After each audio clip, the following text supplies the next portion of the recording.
सुबह 9:15 दिन के हाईएस्ट लेवल पर खुलने के बाद अब दोपहर 2 बजे दिन के लोएस्ट लेवल पर है बाजार। तो बेहद इंटरेस्टिंग अब तक का ट्रेडिंग सेशन बचा है 1.5 घंटा। रिकवरी आएगी या आज फिर से होगी एक कमजोर क्लोजिंग? क्या करें कल वायदा कारोबार के हफ्ते की एक्सपायरी से पहले तैयारी रहेगा फोकस इसी पर। स्वागत है आप सबका फाइनल ट्रेड में। नमस्कार, मैं हूं अनिल सिंह जी और नमस्कार, मैं हूं दीपांशु भंडारी। कल तो हमने देखा कि मिड डे एक बढ़िया रिकवरी आई थी और डेज हाई पर बाजार बंद हुए थे। आज उसका ऑपोजिट एक्शन हो रहा है, पर क्या आखिरी 1.5 घंटे में आ सकती है रिकवरी या फिर यहां से थोड़ा और फिसलेंगे बाजार? जानेंगे अनिल जी से, इसी पर करेंगे उनके साथ चर्चा। पर आइए सबसे पहले इस समय की बड़ी बातें क्या है ये जान लेते हैं। ऊपरी स्तरों से भारी बिकवाली आती हुई दिखी है बाजार में, मुनाफा वसूली हुई है। 17,200 निफ्टी होल्ड कर पा रहा है, बट ऊपर से करीब 200 पॉइंट्स की गिरावट आपने देखी है। बैंक्स पर ज्यादा दबाव आते हुए दिख रहा है। 36,100 के करीब है बैंक निफ्टी, यहां पर भी ऊपरी स्तरों से काफी भारी मुनाफा वसूली हुई है।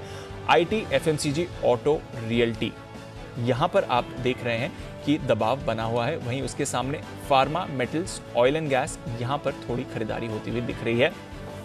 डाउ फ्यूचर्स ये कमजोर है और यूरोप के बाजार भी 1/4% मजबूत हैं। तो थोड़ा मिले जुले ग्लोबल क्यूज हैं। जो भी एक्शन हो रहा है ज्यादातर हमारे बाजार पर उन्हीं के दम पर होते हुए दिख रहा है। अनिल जी, इंटरेस्टिंग डे है। जिस तरह से आपने आज सुबह कहा भी था कि ऊपरी लेवल पर थोड़ी मुनाफा वसूली आएगी, रेंज का बाजार है, दोनों तरफ की रेंज का आप फायदा उठाएं, वैसे ही होते हुए दिखा। बट ओपनिंग हाईज बाजार क्रॉस नहीं कर पाए। इनफैक्ट वहां से देखें तो लगातार गिरावट हुई है। हर रिकवरी पर फ्रेश सेलिंग आती हुई दिख रही है और डेज लो पर है बाजार। कैसे समझें सर इस एक्शन को? दीप, थोड़ा सा ये कह सकते हैं कि सरप्राइजिंग एक्शन है, क्योंकि ऐसे कोई खास संकेत थे नहीं जिसकी वजह से खराबी हो। हाँ, डाउ फ्यूचर्स जरूर आपको थोड़े नीचे होते हुए दिखे, 70 अंक इस वक्त नीचे, 35 अंक नेस्डैक फ्यूचर्स नीचे, लेकिन ऐसी भी नहीं कि कोई बहुत बड़ी गिरावट है। तो इसे आप ये कह सकते हैं कि एक गैप अप ओपनिंग आपको इसके दम पर मिल गई कि ठीक है, ग्लोबल मार्केट्स मजबूत हो गए, जो कि उम्मीद के मुताबिक था। लेकिन शायद जो प्रॉफिट बुकिंग आती दिख रही है वो इस बात को लेकर है कि एफआईज फुल फ्लेज अभी भी शायद खरीदारी के मूड में नहीं है और ऊपरी स्तरों पर थोड़ा बिकवाली का मूड माहौल है। वैसे कोई खास खराब खबर कहीं ऐसी है नहीं जिसकी वजह से बाजार का मूड बिगड़े, लेकिन इसे सिंपल एक ही बात कह सकते हैं कि प्रॉफिट बुकिंग ऊपरी स्तरों से आती दिख रही है। और इसीलिए दीप, दो चीजें होती है। एक, कुछ लेवल्स अहम होते हैं आपके लिए दिन के लिहाज से और कुछ लेवल्स अहम होते हैं आपके लिए क्लोजिंग बेसिस पर। तो दिन के लिहाज से एक गैप से ओपन होकर आपने ब्रेकआउट देने की कोशिश तो की। फर्क यही होता है जब आपका एक ब्रेकआउट गैप से होता है और एक स्क्रीन पर होता है। जो तेजी आपकी स्क्रीन पर बने वो ज़्यादा विश्वसनीय है, ज़्यादा भरोसा देने वाली है और वो ज़्यादा टिकाऊ होती है। जब गैप से खुलते हैं तो कहीं न कहीं आपको थोड़ी प्रॉफिट बुकिंग आने का डर होता है और आज वैसा ही होता दिखा है कि आप 17,400 के नज़दीक पहुंचे और वहां से आपको प्रॉफिट बुकिंग आती हुई दिख रही है। सेम बैंक निफ्टी का भी वही हाल है। ऊपरी लेवल पे जो 36,800, 36,900 को हम एक बड़ी रुकावट वाले जोन की तरह देख रहे थे, वहां पर बैंक निफ्टी पहुंचा भी और वहीं से वापस बैंक निफ्टी भी थोड़ा सा रुकता हुआ नजर आया और वहीं से थोड़ी प्रॉफिट बुकिंग भी आती दिखी। तो मेरे ख्याल से दीप ठीक है, बाजार का मूड माहौल मुझे नहीं लगता कि कोई खास बड़ी दिक्कत वाली बात है। ऐसा कोई समस्या नहीं है। दोनों तरफ के ट्रेड आपको मिल रहे हैं और उस पर आपको फोकस करना चाहिए। तो ओवरऑल ठीक है। अब सपोर्ट रेंज के नजदीक आ रहे हैं। 17,125, 17,175 निफ्टी पर मजबूत सपोर्ट रेंज है और आप मेरे ख्याल से 17,200 के आसपास से ही वापस घूमे, तो ऐसे कोई दिक्कत वाली बात मुझे वहाँ नहीं दिखती निफ्टी में भी। और दूसरी तरफ अगर आप बैंक निफ्टी का देखेंगे दीप, तो बैंक निफ्टी में भी मुझे लगता है कि 36,050 के आसपास इंपॉर्टेंट सपोर्ट है और वहाँ पर बैंक निफ्टी भी सपोर्ट लेने की कोशिश कर रहा है। तो दोनों ही इंडेक्स सपोर्ट रेंज में आते हुए दिख रहे हैं और अगले 1.5 घंटे में अनलेस कि डाउ फ्यूचर 200-250 पॉइंट नीचे हो जाए या कोई खराब खबर सुनने में आ जाए तो डरने की बात है। अदरवाइज मुझे लगता है कि निचले स्तर पर वापस से आपके लिए खरीदारी का मौका बनेगा। डर लगेगा आपको इस वक्त खरीदने में, सुबह कॉन्फिडेंस काफ़ी था खरीदने का, लेकिन बात यही है ट्रेडिंग रेंज में जब बाजार हो, बाय ऑन डिप्स का मार्केट हो, तो निचले स्तरों पर आपको खरीदारी करनी है। 17,125, 17,175 मजबूत सपोर्ट जो है, इसको ध्यान में रखकर आप खरीदारी करने की सोच सकते हैं 17,100 या 17,075 के स्टॉप लॉस के साथ। बैंक निफ्टी में सिमिलर यही सिचुएशन है। 36,000 के आसपास, 35,900 के आसपास आप खरीदने की सोच सकते हैं। 35,750 आपका स्टॉप लॉस होगा। तो दोनों ही इंडेक्स में बहुत डरने की जरूरत नहीं है। एक हेल्दी करेक्शन दिन के दौरान आपको मिला है, चिंता मत कीजिए। थोड़ा अगर अगले 1 घंटे में बाजार और नीचे की तरफ आता है तो हल्की फुल्की आप खरीदारी फिर से कर सकते हैं। जी बिल्कुल, तो घबराने की बात नहीं है। बाय ऑन डिप्स का रुझान है, थोड़ा और गिरेगा तो फिर बढ़िया एंट्री के मौके आपके लिए बाजार में बनते हुए दिखेंगे। थोड़ी देर में अनिल जी से उनकी स्ट्रैटेजी भी लेंगे और डेटा के बारे में भी समझेंगे। आइए उससे पहले आपको बता देते हैं कुछ अहम खबरें आज की और साथ ही कुछ इंपॉर्टेंट ट्रिगर्स भी। वरुण और कुशल दोनों हैं हमारे साथ तैयार। कुशल तैयार है? यस। बताएं क्या है यहाँ पे? देखिए, काफ़ी सारे ट्रिगर्स हैं। सबसे पहले आज के लिए टीसीएस यहाँ पर फोकस रखना है, क्योंकि इसका जो बाईबैक है ये आज खत्म होता हुआ दिखेगा। टेंडर करने की आज आखिरी तारीख है। साथ ही ग्लोबली अगर आप देखें तो यूके के जो महंगाई दर आंकड़े हैं फरवरी के, वो आते हुए दिखेंगे। और यूएस के प्रेसिडेंट जो बाइडेन आज यूरोप विजिट करेंगे। तो ये अपडेट है। कल के लिए आप देखिए रुचि सोया, इसका एफपीओ खुलता हुआ दिखेगा। 24 से 28 तक ये एफपीओ खुला रहेगा। 615 से 650 रुपये प्रति शेयर का प्राइस बैंड रखा गया है। और यहाँ पर मयूर यूनिकोटर्स पर भी फोकस रखिए, क्योंकि इसका बाईबैक भी जो है कल से खुलेगा। 650 रुपये प्रति शेयर का दाम यहाँ पर भी तय किया गया है। एलएनटी फंड जुटाने पर बोर्ड बैठक करेगा। हालांकि ये डेट इंस्ट्रूमेंट्स के जरिए जो है फंड जुटाने की योजना है कंपनी की। वर्धमान टेक्सटाइल्स स्टॉक स्प्लिट 10:2 के हिसाब से है, और यहाँ पर एक्स डेट ये होंगे उस दिन। और साथ ही नंदन डेनिम बोनस इशू 2:1 के रेशियो में जो इन्होंने जारी किया था, वो भी एक्स डेट होता हुआ दिखेगा। ग्लोबली नाटो का समिट भी कल के सत्र में ही होगा। शुक्रवार 25 मार्च यहाँ पर गल्फ ऑयल लुब्रिकेंट्स का बाईबैक खुलेगा, और 7 अप्रैल को ये बंद होता हुआ नजर आएगा। साथ ही अतुल लिमिटेड यहाँ पर भी बाईबैक को लेकर 25 मार्च को बोर्ड बैठक होती हुई दिखेगी। तो देखना होगा कि कितनी साइज का बाईबैक होता है और किस प्राइस पर ये बाईबैक का ऐलान किया जाता है। विप्रो अंतरिम डिविडेंड को लेकर 25 मार्च को ही बोर्ड बैठक है। केपीआर मिल्स का बाईबैक भी 25 मार्च को ही खुलेगा। 7 अप्रैल तक यहाँ पर ये जो बाईबैक है खुलता हुआ नजर आएगा। और ये जो बाईबैक है कुल 180 करोड़ रुपए का है इस इशू साइज, और 805 रुपये प्रति शेयर यहाँ पर प्राइस तय किया गया है। इनफैक्ट इक्विटी शेयरों द्वारा फंड जुटाने पर भी सागर सीमेंट्स की बोर्ड बैठक होने वाली है 25 मार्च को। और अंत में भारत इलेक्ट्रॉनिक्स 1.5 का जो इन्होंने अंतरिम डिविडेंड का ऐलान किया था, उसकी जो है एक्स डिविडेंड ये ट्रेड करेगा। ओके, तो ये हैं आपके लिए कुछ इंपॉर्टेंट ट्रिगर्स। नजर रखते हैं, ग्लोबल डेवलपमेंट्स भी काफ़ी सारे होने वाले हैं। वरुण, गुड आफ्टरनून, बताएं आज के खबरों वाले शेयर्स कौन से हैं? गुड आफ्टरनून दीप। तो सबसे पहले हमने हीरो मोटोकॉर्प को लेकर जो आपको सबसे पहले खबर दी कि हीरो मोटोकॉर्प के चेयरमैन और एमडी जो है पवन मुंजाल, उनके घर पर और साथ ही साथ ऑफिस पे भी छापेमारी हुई है आईटी विभाग की। तो उसके चलते स्टॉक में सुबह से ही प्रेशर देखने मिल रहा है। टीसीएस, इस कंपनी को सोडेक्सो से ऑर्डर मिला है। क्लाउड प्लेटफॉर्म पर ट्रांसफॉर्मेशन के लिए ऑर्डर जो है इस कंपनी को मिला है। इसके अलावा एचडीएफसी लिमिटेड, इस कंपनी ने अपडेट दिया है कि FY22 में 2 लाख करोड़ के रिटेल होम लोन जो है वो मंजूर किए गए। देश भर में होम लोन की मांग जो है उसमें तेज़ी आई है। सबसे ज़्यादा 50 लाख से 1 करोड़ के रेंज में होम लोन दिए गए हैं। हिंडाल्को कोजेंसीज के हवाले से खबर आई है कि एल्यूमिनियम उत्पादों के दाम जो है उसमें 7% की बढ़ोतरी इस कंपनी ने की है। बजाज इलेक्ट्रिकल, मॉर्फी रिसर्च के साथ इनका जो ट्रेडमार्क करार था उसको इस कंपनी ने फिर से रिन्यू किया है। करीब 15 साल के लिए फिर से रिन्यू किया गया है। MTR टेक्नोलॉजीज 135 करोड़ के प्रोजेक्ट के लिए सबसे कम बोली इस कंपनी ने लगाई है। फ्यूल ट्रांसपोर्ट सिस्टम के लिए बोली जो है वो इस कंपनी ने लगाई है, जिसका टेंडर NPCIL ने निकाला था। इसके अलावा कुछ ब्लॉक डील्स हुई है।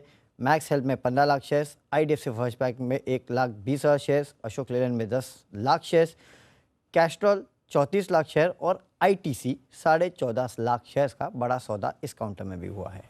ओके, तो ये है आपके लिए कुछ खबरों वाले शेयर्स भी जहां पर आपको रखनी है नजर है बाजार के एक्शन पर। स्टॉक स्पेसिफिक एक्शन है भरपूर, क्योंकि थोड़ा इंडेक्स लेवल पर सुस्ती, हालांकि निचले स्तरों से आप 20-25 पॉइंट्स की रिकवरी आते हुए देख रहे हैं, बट उसके सामने काफी सारे स्टॉक्स हैं जहां पर आपको अच्छा एक्शन दिख रहा है। और आइए, सारे हमारे एक्सपर्ट्स भी हैं जुड़ने के लिए तैयार, और उनसे करते हैं बाजार के मूव पर चर्चा और जानते हैं कि कहां पर आपको करना है फोकस। बड़ी मूव आपको आती हुई दिख रही है मेटल स्टॉक्स में इस समय, और सेल बहुत ही अच्छा परफॉर्म कर रहा है। इनफैक्ट आज सुबह सुमित जी से भी बात हो रही थी, हमारे बाकी एक्सपर्ट्स के भी रेडार पर था। L&T फाइनेंस भी एक अच्छा स्टॉक है जहां पर आपको बढ़िया एक्शन बनते हुए दिख रहा है। किरण जी भी हैं हमारे साथ तैयार, और उनसे भी करते हैं इन सभी स्टॉक्स के बारे में चर्चा। किरण जी, L&T फाइनेंस से करते हैं शुरुआत। जबरदस्त मूव आ रही है सर, क्या करना है इसमें? दीप, वेरी गुड आफ्टरनून। अनिल जी, आपको भी वेरी गुड आफ्टरनून। जिस तरीके से L&T फाइनेंस एक बहुत अच्छी रैली दिलाता नजर आ रहा है, इन लेवल्स पे बाय करना थोड़ा सा मुश्किल होगा, क्योंकि बहुत ही वर्टिकल रैली हमने देखी है 65 to 82। तो मेरा मानना है कि इधर थोड़ा सा टाइम करेक्शन अगर देता है तो फिर एक अच्छी मूव देखने को मिलेगी, नहीं तो मुझे लगता है कि ये थोड़ा सा साइडवेज ही रहेगा। पर बहुत सारे शॉर्ट पोजिशन ट्रैप हुए, डेरिवेटिव डेटा बहुत स्ट्रांग है, तो मुझे लगता है इधर से बेस्ट के सिनेरियो आपको 85 तक जाते हुए हम देखेंगे। तो अभी जिनके पास लॉन्ग पोजीशन है उनको 78 का ट्रेलिंग स्टॉप लॉस लगा के रखने की सलाह होगी। 78 कैश लेवल्स की बात कर रहा हूं। के लिए L&T फाइनेंस पर राय। आइए पहला बिगुल वागले साहब के लिए, वागले का वंडर।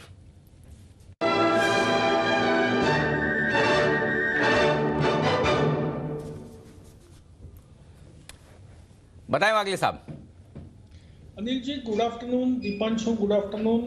अनिल जी मुझे मार्केट डायरेक्शन समाव इतनी ज्यादा क्लियर नहीं है, उसमें क्लैरिटी नहीं है, तो मैं एक पेयर ट्रेड देना चाहता हूं, एक बाय करे दूसरा सेल करे, और जो स्ट्रॉन्ग स्टॉक है वो है सेल में बाय करके चलना है। 101 रुपये 80 पैसे 90 पैसे का करंट भाव है मार्च फ्यूचर्स में। मुझे लगता है ये 105 आज का टारगेट है और 1 से 2 दिनों का टारगेट 110 112 है। बहुत ही बढ़िया पैटर्न है। आपका स्टॉप लॉस 100 रुपये के नीचे होना चाहिए। आपको बेचना है भारतीय एयरटेल जो 707 708 पे ट्रेड हो रहा है, इसमें आपका स्टॉप लॉस रहेगा 712।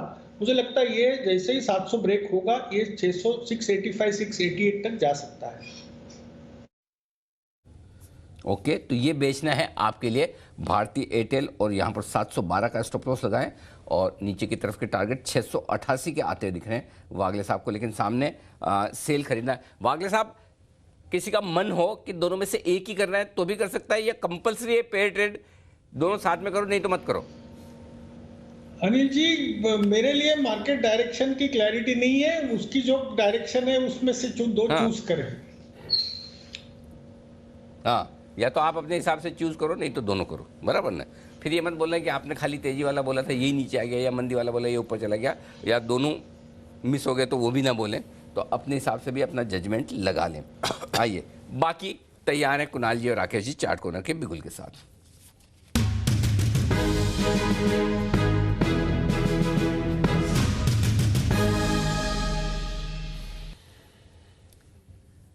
बताएं सर। अनिल जी हमको भी खरीदना है, सेल का बड़ा भाई खरीदना है, वो है टाटा स्टील।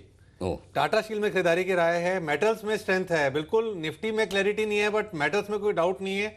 और मेटल्स में टाटा स्टील मेटल सेक्टर का हैवी वेट है। Neat clean clear breakout. Over to Kunal ji. Anil ji देखिए इंट्राडे चार्ट्स पर, पोजिशनल चार्ट्स पर एक साथ ब्रेकआउट आता हुआ नजर आ रहा है। बाय करके चल रहा है टाटा स्टील। स्टॉप लॉस रखना है 1318 रुपए पर। 1318 के स्टॉप लॉस से बाय करें। पहला टारगेट होगा 1360 रुपए का 1360 का, और इवेंचुअल टारगेट होगा 1385 रुपए का 1385 का। खरीदारी की राय है टाटा स्टील। ओके, टिस्को में खरीदारी करने की राय। और आइए बिगुल जय का जैकपॉट।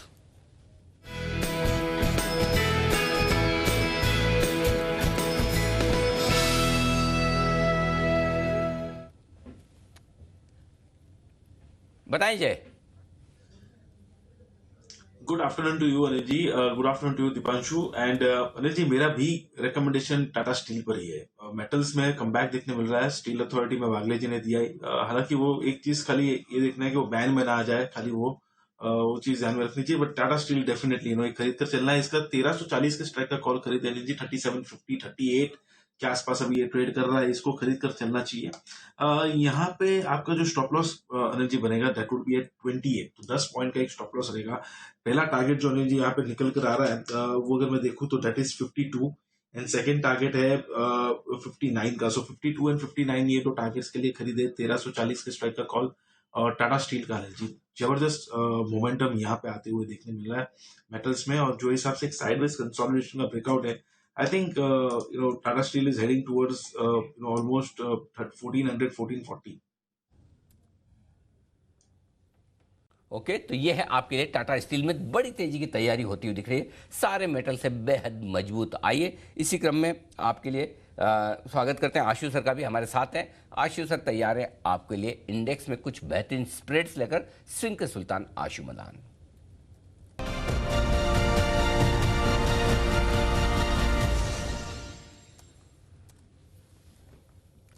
बताएं आशु सर। अनिल जी मार्केट एक रेंज में लगती है, और फिर जैसे अनिल जी 2 महीने तक मैं रिपीट करता रहा था कि हाथ खाली रखो, खराब है खराब है खराब है, और मैं फिर बार बार बोल रहा हूँ अनिल जी कि 2 फैक्टर्स थे जो मार्केट को हमारे को परेशान करते थे। एक ग्लोबल बैड न्यूज़ और दूसरा जो अपना मैक्रो डेटा था। तो अनिल जी मैक्रो डेटा जो है वो पूरे कंट्रोल में है, उसमें कोई दिक्कत नहीं है। टेम्परेरी एक्सपायरी की वजह से उथल पुथल हो सकती है, तो अभी भी अनिल जी कोई बड़ी मंदी नहीं है और बाय डिप्स की मार्केट है। इसके साथ अनिल जी एक छोटा सा क्विक अपडेट। परसों जब नितिन पुट दे रहे थे और जय कॉल दे रहे थे तो उसके बीच में हमने एक स्प्रेड दिया था कि लेनी कॉल है, लेकिन ऊपर की 2 बेचनी है 450 की, जो 650 तक सेफ था, जो आपने भी अप्रूव किया था अनिल जी, वो 2 रुपए कॉस्ट में बना था, अभी 40-45 रुपए है, और अभी सुबह तो और भी ज्यादा था, तो उसमें प्रॉफिट बुक कर लें, उसमें कोई दिक्कत नहीं लगती है मेरे को। और अनिल जी, अब कल की मार्केट के लिए, कल की एक्सपायरी के लिए 2 इंटरेस्टिंग स्प्रेड्स हैं, और वो दोनों में Anil ji for a change bank Nifty में भी है और निफ्टी में भी है। तो अनिल जी निफ्टी अभी चल रहा है 17,250, जिसको जो स्पॉट है जिससे हमारी एक्सपायरी होनी है। तो अनिल जी 17,250 का जो पुट है वो अनिल जी 102-3 रुपए का भाव है। 17,250 का कल का पुट वो 102-3 रुपए का भाव है अनिल जी, वो एक लेना है, और 17,100 के 2 बेचने हैं 150 पॉइंट नीचे के। तो अनिल जी ये कॉस्ट आएगी 3 रुपए की, 3 रुपए की या मैक्सिमम 4 रुपए की कॉस्ट आएगी। मैं फिर रिपीट करता हूं अनिल जी, 17,250 का एक पुट लेना है, 17,100 के 2 पुट बेचने हैं, इसकी कॉस्ट आएगी मात्र 3 या 4 रुपए। और ये सेफ कहां तक है अनिल जी? 16,950 तक। तो मेरे हिसाब से अनिल जी जो वर्स्ट केस सिनेरियो कल के लिए हो सकता है, अगर एक्सपायरी प्रेशर हो, तो वो जो गैप भरना है या एक 17,000 से ऊपर रहना है, तो 17,100 तक मार्केट आ सकता है। तो अनिल जी अगर 17,100 तक आ गया, 100-150 पॉइंट 200 पॉइंट निफ्टी घट गया, तो अनिल जी स्प्रेड में लग जाएगा जैकपॉट। और जाने में क्या अनिल जी, अगर ऊपर रहा तो वर्स्ट केस में 4 रुपए है, वो भी अनिल जी 4 रुपए नहीं जाएंगे। अगर कल 100 पॉइंट ऊपर भी खुला तो 250 रुपए का भाव 30 रुपए होगा, 25 रुपए होगा, 40 रुपए होगा, तो आराम से 4 रुपए निकाले जा सकते हैं, वो कॉस्ट नहीं आएगी। तो एक तो अनिल जी ये इंटरेस्टिंग स्प्रेड है। ये स्प्रेड का अनिल जी जो रीजन पीछे ये है कि डाउन साइड लिमिटेड रखती है। जो ऊपर में करेक्शन आनी थी 400 से ऊपर खुल के 250 तक आ गया, 250 से और 100-150 पॉइंट आ सकता है, तो ये उसको प्ले करने के लिए है। अगर वो आती है तो लिमिटेड करेक्शन। सिमिलर जो पैटर्न है अनिल जी वो बैंक निफ्टी के स्प्रेड में भी है। बैंक निफ्टी की अनिल जी अभी बैंक निफ्टी चल रहा है 36,137, और 36,500 की इन द मनी पुट लेनी है अनिल जी, वो 500 रुपए की है, और 36 की 2 बेचनी है, जो 240 रुपए की है। अनिल जी ये स्प्रेड बनेगा सिर्फ 25 रुपए में, सिर्फ 25 रुपए में 36,500 की एक पुट लेनी है, 36,000 की 2 पुट बेचनी है। सेफ कहां तक है अनिल जी? 35,500 तक, 35,500 तक सेफ है। ऊपर अनिल जी 36,500 के ऊपर जाके बंद होगा और हम बैठे रहेंगे तो लॉस होगा। और 25 रुपए लगा के अनिल जी ऑलरेडी ये जो स्प्रेड है, मतलब 300 रुपए ऑलरेडी इन द मनी है। अगर मैं 36,500 की पुट के 550 रुपए दे रहा हूं, तो ऑलरेडी वो 300 रुपए इन द मनी है, और उसके चलते मैं ऊपर वो 250 रुपए में 240 में 2 बेच रहा हूं, 480 रुपए उससे आ जाएंगे। तो ये 25 रुपए में स्प्रेड बनेगा अनिल जी। ये दोनों स्प्रेड बहुत इंटरेस्टिंग है। जैसे अनिल जी क्या होगी 150 पॉइंट ऊपर 150 पॉइंट नीचे, अब सारे बैंक निफ्टी 300 पॉइंट 300 पॉइंट ऊपर। तो अनिल जी इन दोनों इसी एग्जैक्टली ये स्प्रेड उसी कंफ्यूजन को लगे हुए है कि ज्यादा नीचे नहीं लगती है, ऊपर ट्रेंड खा रही है, तो ये बीच में रेंज में कर रहेंगे, तो अनिल दोनों स्प्रेड बहुत अच्छा प्रॉफिट दे सकते हैं। और बाकी अनिल जी और एक मतलब मैं अपने आप से बोल रहा हूँ कि जो दोनों को ये ट्रेड वागले जी ने दिया, बिल्कुल एक बहुत स्ट्रेंथ है। 100 रुपए क्रॉस करने के बाद एक जो वीक कैंडिडेट तो स्ट्रॉन्ग कैंडिडेट बन गया है, और बाकी में वो सिग्नल्स आ रहे हैं कि ऊपर भाव में टिका नहीं है। पूरी आपकी आवाज बिल्कुल बराबर नहीं आ पा रही है, हम आपको एक बार फिर से संपर्क करेंगे। 17,250 की एक पुट खरीदनी है, 17,100 की 2 बेचनी है। व्यू तो इसका मतलब मंदी का ही सीएमपी पे खरीद रहे, मतलब एटीपी पे खरीद रहे, तो व्यू मंदी का है। अनिल जी आज मैंने एक चीज ऑब्जर्व करी, हाँ, कि आशु जी जब बोल रहे थे अनिल जी, हाँ, आप अपने काम में लगे हुए थे, हाँ, तो अपना सारा काम आप आशु जी के बोलने के समय निपटाते हैं, ऐसा मुझे लग रहा है। उस समय गैप बढ़िया मिल जाता है, थोड़ा सा 3-4 मिनट का टाइम। आवाज एक चीज अनिल जी मैंने भी नोट करी, आपने देखिए वागले जी से सवाल पूछा कि पे ट्रेड के ऊपर कि अगर किसी को एक ही लेना हो, उन्होंने 30 सेकंड में जवाब दे दिया। और अगर आपने सेम सवाल आशु मदानी जी से पूछा होता तो कम से कम 6 मिनट का उत्तर होता नहीं। अरे तो देखो हर एक की अपनी अपनी खासियत है, अपना अपना तरीका है। अगर मैं चाहूँ कि आशु जी से 30 सेकंड का जवाब दूं तो ले नहीं पाऊंगा, और अगर मैं चाहूँ कि मैं वागले साहब से 3 मिनट का जवाब निकलवा पाऊँ तो वो भी नहीं हो पाएगा। तो इसमें मेरी कोई कलाकारी नहीं, जो है दोनों की है, दोनों की अपनी अपनी विशेषता है, दोनों की अपनी अपनी खासियत है। आइए तो आशु सर, मेरा सवाल ये है कि आप कह रहे हैं कि 17,250 का एक पुट लो, 17,150 की बेच दो, 36,500 का एक लो, 36 की 2 बेच दो। तो ये तो आप बना रहे पोजीशन, ये मंदी की बना रहे, लेकिन आप दूसरी तरफ कह रहे कि मार्केट में तेजी है, बाय ऑन डिप्स का मार्केट है, तो फिर पुट की पोजीशन क्यों बना रहे?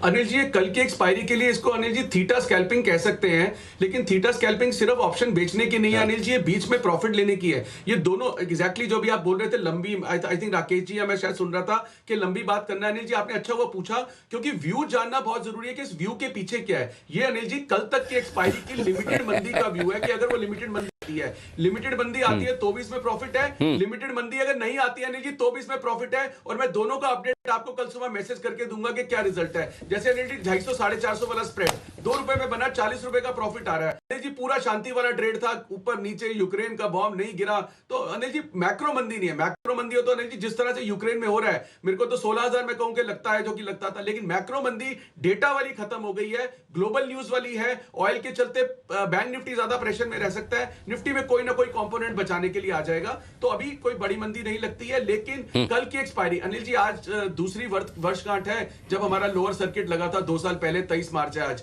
तो आज अनिल जी मतलब उसको थोड़ा सा तो ऑनर कर याद मत दिलाओ याद मत दिलाओ आशीष, बड़ी मुश्किल से तो भूले 2 साल बाद। मतलब आप कल थे नहीं दिल्ली में, इतने टाइम बाद मैंने दिल्ली में खुली हवा देखी, खुला वातावरण देखा, कितना अच्छा लग रहा है। नहीं तो आते तो भी बिल्कुल दबे कुचले चुपचाप निकल जाते। पहली बार ऐसा लगा कि थोड़ी जिंदगी वापस पटरी पे लौटी। ओ 2 साल पहले की प्लीज याद मत दिलाओ। और फिर भी आपको याद दिलानी है तो इंतजार करो, एक दिन का इंतजार करो खाली। कल मैं मुंबई आ रहा हूँ, उसके बाद इसकी बात करेंगे।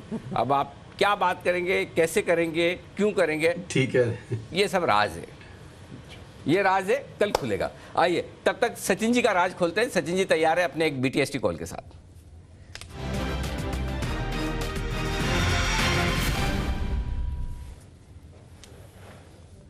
बताएं Sachin ji. Good afternoon Anil ji, good afternoon Deepanshu. Anil ji, यहाँ पर सिंजीन में एक ब्रेकआउट हुआ था 603 लेवल के आसपास, एंड वहाँ से एक जो मोमेंटम मिला है काउंटर में, तो मुझे लग रहा है इंट्राडे के लिहाज से ही 625 से 26 के आसपास के स्विंग्स बनने चाहिए।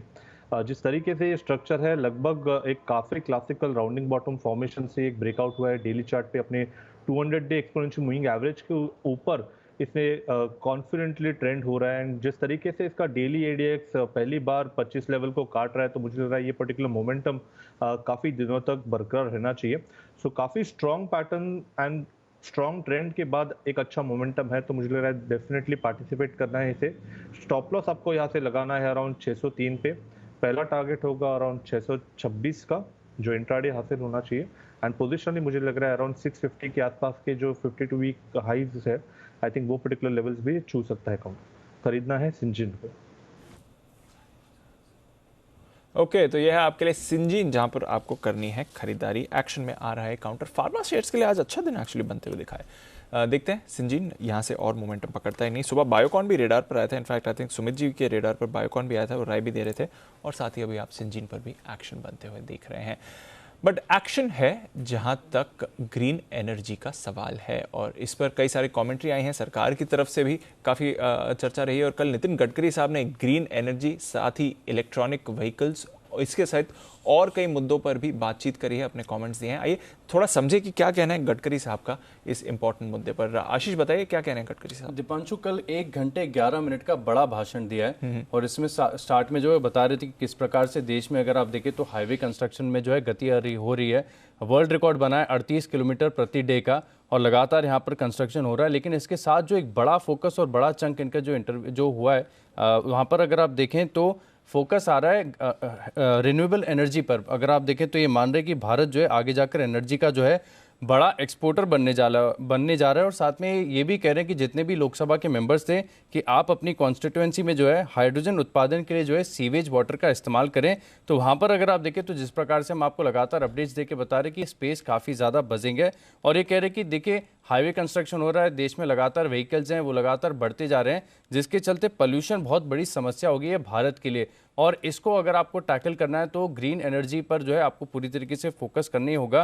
उन्होंने जानकारी देकर यह भी बताया कि सिर्फ दिल्ली में प्रदूषण नियंत्रण करने में करीब 62,000 करोड़ का खर्च ऑलरेडी हो चुका है, और अभी भी देखें तो नियंत्रण में है नहीं। तो इसको कॉम्बैट करने के लिए जो है रिन्यूएबल स्पेस पर बड़ा फोकस है। ये मान रहे कि आगे जाकर अगर आप देखें तो एथेनॉल है, methanol, bio CNG, LNG, hydrogen, इन पर ही गाड़ियां जो है चलते हुए नजर आएंगी। और साथ में अगर आप देखें तो सबसे सस्ता अगर कोई फ्यूल होगा तो हाइड्रोजन होगा, क्योंकि हाइड्रोजन एक ऐसा फ्यूल है जो आप सीवेज वाटर से भी जो है एक्सट्रैक्ट कर सकते हैं। देखिए, इसमें कहा जा रहा था कि स्टार्टिंग कॉस्ट काफ़ी ज़्यादा होगा, लेकिन उन्होंने जानकारी देकर ये भी बताया कि इसकी स्टार्टिंग कॉस्ट जो इक्वलाइज होगी वो करीब 1.2 करोड़ के आसपास ही होगी, यानी अफोर्डेबल भी होगा। जो इलेक्ट्रोलाइज़र होगा तो वहाँ पर अगर आप देखें तो कॉस्ट एफिशिएंट भी होगा, और साथ में सीमेंट है, स्टील है और रेलवेज हैं, एविएशन है, ये भी हाइड्रोजन पर जो है काम कर पाएंगे। लेकिन हाइड्रोजन के अलावा वो ईवी थीम पर भी काफ़ी ज़्यादा जो है बुलिश नजर आए, क्योंकि इन्होंने ये भी जानकारी देकर बताई कि आगे जाकर अगले 2 साल में देखें तो जैसे नॉर्मल पेट्रोल डीजल वाहन मिल रहे हैं, इसी कीमत पर आप ईवी भी जो है खरीद पाएंगे। और फिलहाल अगर आप देखें तो देश में जो लिथियम आयन बैटरी की कीमतें हैं, इसमें ऑलरेडी काफ़ी ज़्यादा गिरावट हो रही है और इस स्पेस में ज़्यादा अपग्रेडेशन भी हो रहे हैं। अभी तो सिर्फ लिथियम आयन पर काम हो रहा है, लेकिन आगे जाकर ये भी बता रहे हैं कि जिंक है, सोडियम है, एल्यूमिनियम आयन, इसकी केमिस्ट्री पर भी जो है काम हो रहा है। और ऑलरेडी अगर आप देखें तो 4 व्हीलर के अलावा 2 व्हीलर स्पेस में भी काफ़ी ज़्यादा बज़ है, क्योंकि टीवीएस है, बजाज है और हीरो है, इन्होंने बायोएथेनॉल के स्कूटर ऑलरेडी लॉन्च कर दिए, जिनके इनॉग्रेशन में खुद नितिन गडकरी गए थे।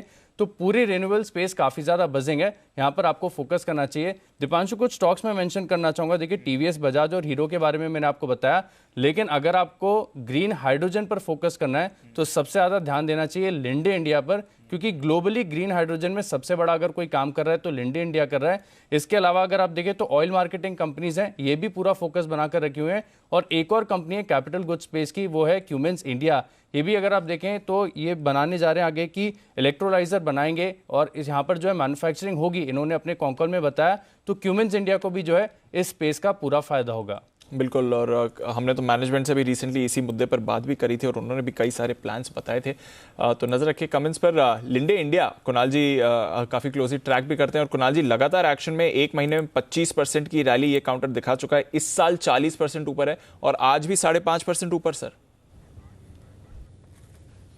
देखिए दीपांशु, बिल्कुल बहुत बढ़िया चार्ट है और अच्छी बात यह है कि हमने बिल्कुल मौके पर इस पर खरीदारी की राय दी थी और बार बार इसको कवर किया, और उसके बाद आप देखिए कितने ज़बरदस्त तेज़ी देखने को मिली। अभी भी तेज़ी रुकने का नाम नहीं ले रही, चार्ट अभी भी मजबूत है। हाँ, इन स्तरों पर नई खरीदारी की राय नहीं है। जिन्होंने पहले का नीचे के स्तरों पर लिया हुआ है, बिल्कुल संजो कर रखें और ऊपर के लेवल्स आते हुए दिखेंगे। 4000 के ऊपर के लेवल्स लिंडे में देखने को मिलेंगे, ऐसी उम्मीद करनी। ये हवा से पैसे बनाने वाली कंपनी, अनिल जी, हवा का एक अंश, उस मतलब हाइड्रोजन, ऑक्सीजन, गैसेस, यही है। तो कुणाल जी, राकेश जी, आप भी कर सकते हो ये काम। तो हवा तो सब तरफ अवेलेबल है, खाली थोड़ा सा। अनिल जी, वैज्ञानिक हम में से यही हैं तो। बंसल जी, देखिए अनिल जी, अब केमिस्ट को आप वैज्ञानिक बना रहे हैं अनिल जी अपने फायदे के लिए। ये बात तो सही है, ओरिजिनली तो केमिस्ट है, लेकिन कुछ भी हो, हमारे से, हम दोनों में से ज़्यादा साइंस आप ही जानते हैं। और एक चीज़ और ध्यान में रखिए बंसल जी, आप हर उस चीज़ में मास्टर हैं, सबसे बेस्ट है जो आपके सामने वाले को आपसे कम आती हो। नहीं, बिल्कुल सही कह रहे हैं अनिल जी।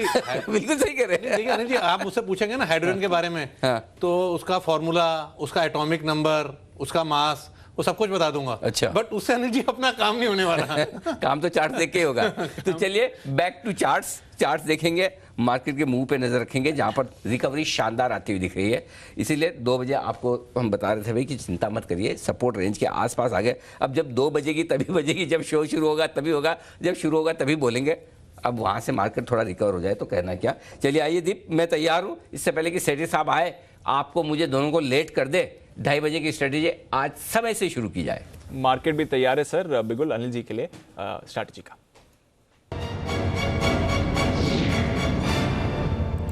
सर बिल्कुल सही समय पर रिकवरी आ रही है आपकी स्ट्रैटेजी से पहले, और थोड़ा ग्लोबल मार्केट्स का भी सहारा है, क्योंकि यूरोप के बाजार पॉजिटिविटी दिखा रहे हैं। हालांकि यूके का आज इन्फ्लेशन डेटा आया था, 30 साल की ऊंचाई पर है, बट ये कहीं ना कहीं बाजार ने फैक्टर इन कर लिया था।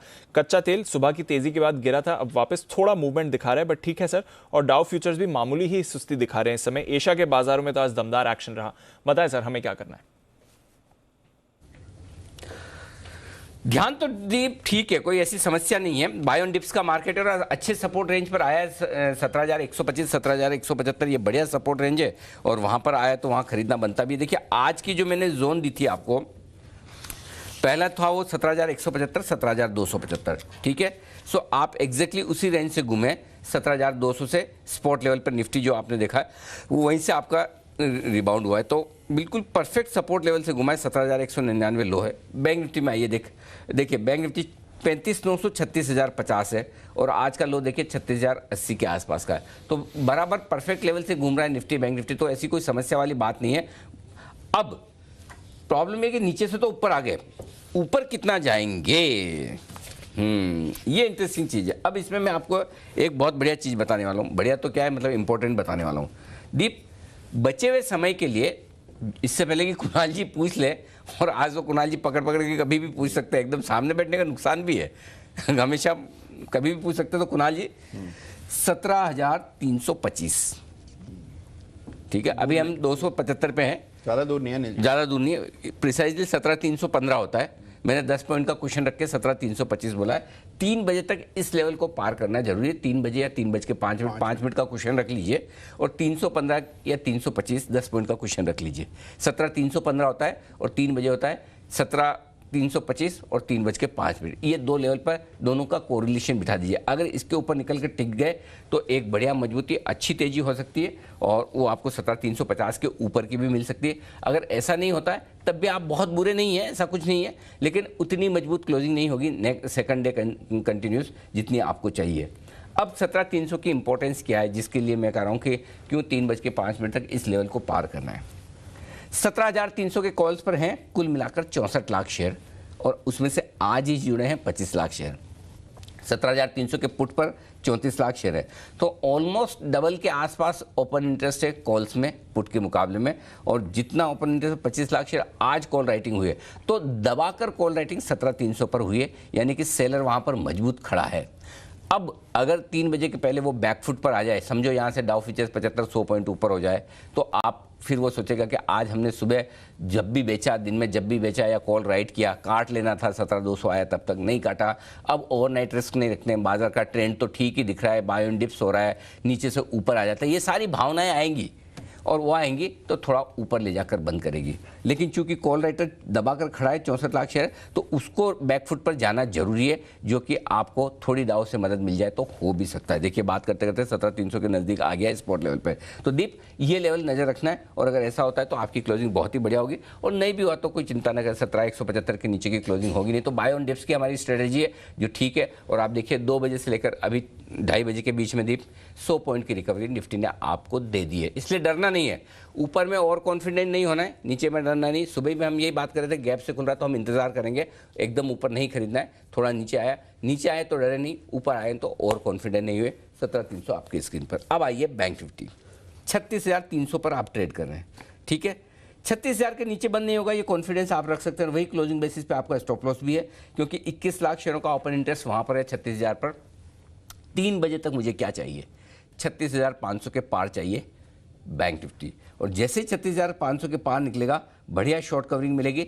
40 लाख शेयर बैंक निफ्टी में 36,500 पर है, 24 लाख शेयर आज ही जुड़ा है, हाईएस्ट ओपन इंटरेस्ट है, इसलिए सबसे इंपॉर्टेंट 36,500। लगता नहीं कि पार होगा आसानी से, अगर हो गया तो वापस से आप 36,800 36,900 की तरफ बैंक निफ्टी को जाते हुए देखेंगे, और नीचे 36,000। तो बेसिकली बैंक निफ्टी हो सकता है आज बचे हुए समय में 1.5 घंटे 1 घंटे में 3.5 तक 36,000 36,500 की रेंज में ही टाइम पास करके बंद हो जाए, ज़्यादा से ज़्यादा 36,600। बैंक निफ्टी में वो ताकत कम दिख रही है, लेकिन निफ्टी अगर 17,300 के ऊपर टिक गया तो हो सकता है मजा आ जाए, वहाँ पर शॉर्ट कवरिंग हो। तो इंटरेस्टिंग है, बाय ऑन डिप्स का मार्केट है, इंपॉर्टेंट सपोर्ट लेवल के पास पहुंचे खरीदिए, सिंपल। बिल्कुल, तो बाय ऑन डिप्स का मार्केट है, और 17,300 कल भी स्ट्रैटेजी के समय अनिल जी यही बात कर रहे थे, और वहां से देखिए अच्छा एक्शन आया है, और रिकवरी भी 200 पॉइंट्स की बैंक निफ्टी में निचले स्तर से आ रही है। और सही समय पर स्वागत करते हैं सेठी साहब का भी उनकी शॉर्ट टर्म पिक्स के लिए।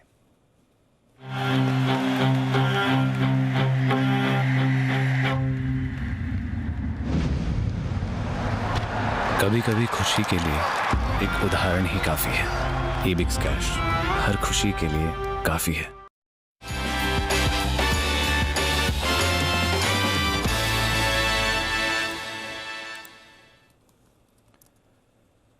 स्वागत है सेठी साहब, बढ़िया एक्शन बाजार में आपके आते आते अच्छी रिकवरी आ गई है। थोड़ी डिप आज जरूर शुरुआत के बाद आई है, बट अब बाजार रिकवरी के मूड में, तो बताएं क्या करना है sir. Good afternoon Deepanshu, good afternoon Anil ji. देखिए 2 स्टॉक कैश मार्केट के, दोनों स्टॉक जिनमें खरीदारी करनी है, और उसके पहले दीपांशु एक अपडेट देना है कि अभी थोड़ी देर पहले मैं सुन रहा था राकेश बंसल जी कुणाल जी और फिर जय ठक्कर सबने टाटा स्टील पे खरीदारी करने की राय दी। यही स्टॉक कल शाम को जो बाजार आज और कल जो जी बिजनेस का सुपर इशू है उसमें पोजीशन कॉल के तौर पे मैंने कल रिकमेंड किया था। 1375 के मेरे टारगेट थे, तो आज 50% मुझे लगता है आने वाले दिनों में 2-3 दिन में ये काम हो जाएगा। 1375 के टारगेट है मेरे भी टाटा स्टील के। तो 1375 के टारगेट सीरीज आपके भी टाटा स्टील के और वो भी आते हुए दिख सकते हैं। बढ़िया एक्शन में 1340 पर तो आ ही गया है। बताएं सीरीज साहब आज क्या करना है सर? दीपांशु, जो आज का मेरा पहला स्टॉक है एक सॉलिड कंपनी है टेक्सटाइल स्पेस से। स्टॉक का नाम है इंडो काउंट इंडस्ट्रीज ICIL, जो अभी 167 के लेवल पे ट्रेड कर रहा है। ये भारत की एक लीडिंग होम टेक्सटाइल सेगमेंट में काम करने वाली कंपनी है जो bedsheet, pillows, sleeping bags, quilt इन सब के लिए जानी जाती है। कंपनी का दुनिया भर में 54 से ज्यादा देशों में एक्सपोर्ट्स है और इनके रेवेन्यूज का अराउंड 93%, जिसमें यूएस है मेन मार्केट और वहां से 75% ऑफ द रेवेन्यूज आते हैं। बाकी यूएस में बेडशीट्स के मार्केट में इनका 20% मार्केट शेयर है। ग्लोबली तीसरी सबसे बड़ी कंपनी है बेडशीट्स बनाने वाली। फंडामेंटल्स बहुत ही सॉलिड है। रिटर्न ऑन इक्विटी 22%, फिर आपके डेट इक्विटी अगर रहा 41% का। और जिस तरह से टेक्सटाइल सेक्टर फोकस में रहा पिछले कुछ सालों से, ये स्टॉक भी दमदार लगता है। चाइना +1 की स्ट्रेटजी का फायदा हो रहा है, फिर जो यूएस में स्ट्रॉन्ग रिटेल डिमांड है उसका फायदा, और बाकी ये स्टॉक वैल्यूएशन के लिहाज से बहुत ही सस्ता हो गया है। इसके ईयरली हाइट देखेंगे तो 315 तक के हाइट लगाए इस स्टॉक ने, वहां से लगभग आधार के आसपास ये 166-67 के लेवल पे स्टॉक ट्रेड करता है। तो यहाँ पे इसमें खरीदारी करने की सलाह है। प्रोमोटर्स की अच्छी खासी 59% की हिस्सेदारी है। FIS अराउंड 10% ओन करते हैं। मुझे लगता है बहुत ही शॉर्ट टर्म में ये 180 तक के लेवल दिखा सकता है। 164 का स्टॉप लॉस है। ओके, तो यह है आपके लिए इंडो काउंट, जहां पर आपको अच्छा एक्शन बनते हुए दिख सकता है सीरी साहब की तरफ से। दूसरा कॉल क्या रहेगा सीरी साहब? दूसरा दीपांशु जो स्टॉक है एक थोड़ा हाई प्राइस स्टॉक है बट वैल्यूएशन के लिहाज से सस्ता है। स्टॉक का नाम है पंजाब केमिकल। 1370 के लेवल पे अभी ट्रेड करता है। ये भारत की एक लीडिंग एग्रोकेमिकल और स्पेशलिटी केमिकल्स और कॉन्ट्रैक्ट मैन्युफैक्चरिंग के कारोबार में है। कॉन्ट्रैक्ट मैन्युफैक्चरिंग करती है कई सारी MNCs के लिए, फिर UPL के लिए भी कॉन्ट्रैक्ट मैन्युफैक्चरिंग का काम करती है। दिसंबर क्वार्टर बेहद ही दमदार था। 21 करोड़ का पैट था, जो कि पिछले साल 15 करोड़ का पैट था। सॉलिड फंडामेंटल्स है, रिटर्न रेशियोज बहुत ही अच्छे हैं। रिटर्न ऑन इक्विटी है 34% का, और डेट भी कंपनी ने रेगुलर इंटरवल पे कम किया है। जो पहले लास्ट फाइनेंशियल ईयर में 0.9 था वो कम होकर अभी 0.52 हो गया। पिछले 3 साल का पैट का कैगर भी जबरदस्त है 69% का। FIS अराउंड 4.9% स्टेक ओन करते हैं, और इसमें एक्सेल इंडस्ट्रीज जो कि एक दिग्गज कंपनी है इस सेक्टर की, वो भी as a public share holder around 4.77% stake own करती है। तो इस स्टॉक में खरीदारी करने की सलाह है। मेरा इसमें शॉर्ट टर्म का टारगेट है 1430 रुपए का। स्टॉप लॉस रखना 1350 रुपए। ओके, तो पंजाब केमिकल्स और साथ ही इंडो काउंट, 2 बेहतरीन पिक्स सिटी साहब की तरफ से कैश मार्केट के, जहां पर आप खरीदारी करके चल सकते हैं। शुक्रिया सिटी साहब हमारे साथ जुड़ने के लिए और इन पिक्स के बारे में हमें बताने के लिए। एक्शन में कैश स्टॉक्स आ रहे हैं, एक्शन में इंडेक्स स्टॉक्स भी आते हुए दिख रहे हैं। अच्छी मूव आ रही है। एक स्टॉक जहां पर आपको रखनी है नजर वो है मॉइल, MOIL। बढ़िया एक्शन इस पर आते हुए दिख रहा है। जैन साहब ने कुछ दिन पहले इस पर अपनी राय भी दी थी जेम्स में, और इसके साथ ही हमने देखा इलॉन मस्क साहब ने कहा है कि अब वो बैटरीज बनाने के लिए मैंगनीज का इस्तेमाल करने की तैयारी कर रहे हैं। उसके बाद से एक थोड़ा एक्शन इस पर आते हुए दिखा है। सचिन जी जरा चार्ट देखें। मॉइल सरप्राइज मूवर है आज का, बट क्या राय है इस चार्ट पर? 1 घंटे पहले मूव आई और अब 8% की तेजी होल्ड कर रहा है। Deepanshu, price action definitely positive ही है। इनफैक्ट काफ़ी समय के बाद यहाँ पर एक ब्रेकआउट की उम्मीद है। सो जिस तरीके से ओवरऑल स्ट्रक्चर है, लगभग एक राउंडिंग बॉटम फॉर्मेशन यहाँ पर एक्टिवेट होना चाहिए 190 लेवल्स के ऊपर, जिसके प्राइस टारगेट्स लगभग अराउंड 230-235 के आसपास प्लेस्ड है। तो डेफिनेटली यहाँ पर जिस तरीके से वॉल्यूम एक्शन हुई है, खरीदारी करने की ही सलाह होगी। स्टॉप लॉस यहाँ से काफ़ी क्लियर है, 178 ऑन अ क्लोजिंग बेसिस आपको मेंटेन करना होगा। एंड जैसे ही 190-195 के ऊपर की क्लोजिंग एस्टैब्लिश होती है वीकली चार्ट्स पे, तो मुझे लगता बड़े लक्ष्य के लिए भी यहाँ पर पोजीशन रिटेन की जा सकती है। तो डेफिनेटली इसे अपने बाइंग रेडार में रखिए एंड पोर्टफोलियो में भी उतारने के लायक है अभी यहाँ से काउंटर। सो जिस तरीके से स्ट्रक्चर है 178 के स्टॉप लॉस के साथ यहाँ पे तो बाय रिकमेंडेशन ही होगा। इमीडिएट बेसिस पे टारगेट होगा अराउंड 210 का। ओके, तो ये है आपके लिए मॉइल, बढ़िया एक्शन इस पर आते हुए दिख रहा है। मस्त साहब की ट्वीट के बाद इसमें और बड़ी तेजी बनी है। टाटा केमिकल्स और टाटा कम्युनिकेशंस यहाँ पर भी रखिए नज़र, दोनों में इस समय खरीदारी के मूव आते हुए दिख रहे हैं। इनफैक्ट टाटा कम्युनिकेशंस से इस समय एक मूव दिखा रहा है। किरण जी जरा चार्ट देखें टाटा कम्युनिकेशंस का। सर दीप पहले बिगुल बजवाइए, मेरा एक कॉल है। आइए बिगुल किरण जी के लिए, किरण का कमाल।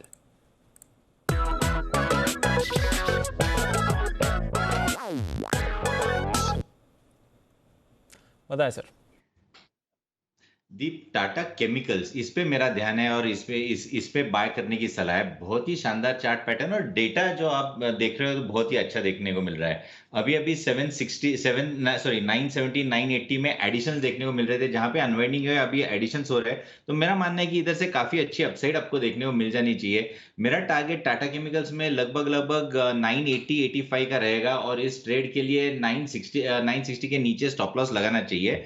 आपने टाटा कम्युनिकेशंस के बारे में पूछा, तो टाटा कम्युनिकेशंस का चार्ट देखते हैं तो मेरा मानना है कि टाटा कम्युनिकेशन एक अच्छा बेस बिल्डिंग फॉर्मेशन कर रहा है। दीप, अगर ये बेस बिल्डिंग फॉर्मेशन होल्ड करता है और आर्ली चार्ट्स में जिस तरीके से हमने एक ट्रेंड रिवर्सल प्राइस पैटर्न लगभग 1160 के आसपास देखा है, अगर 1160 होल्ड करता है तो मेरा मानना है कि इधर से एक अच्छी अपसाइड देखने को मिलेगी। जो नेक्स्ट रेजिस्टेंस जो कि पहला सपोर्ट था वो लगभग 1250 के आसपास है, तो 1250 टारगेट्स मान के चले।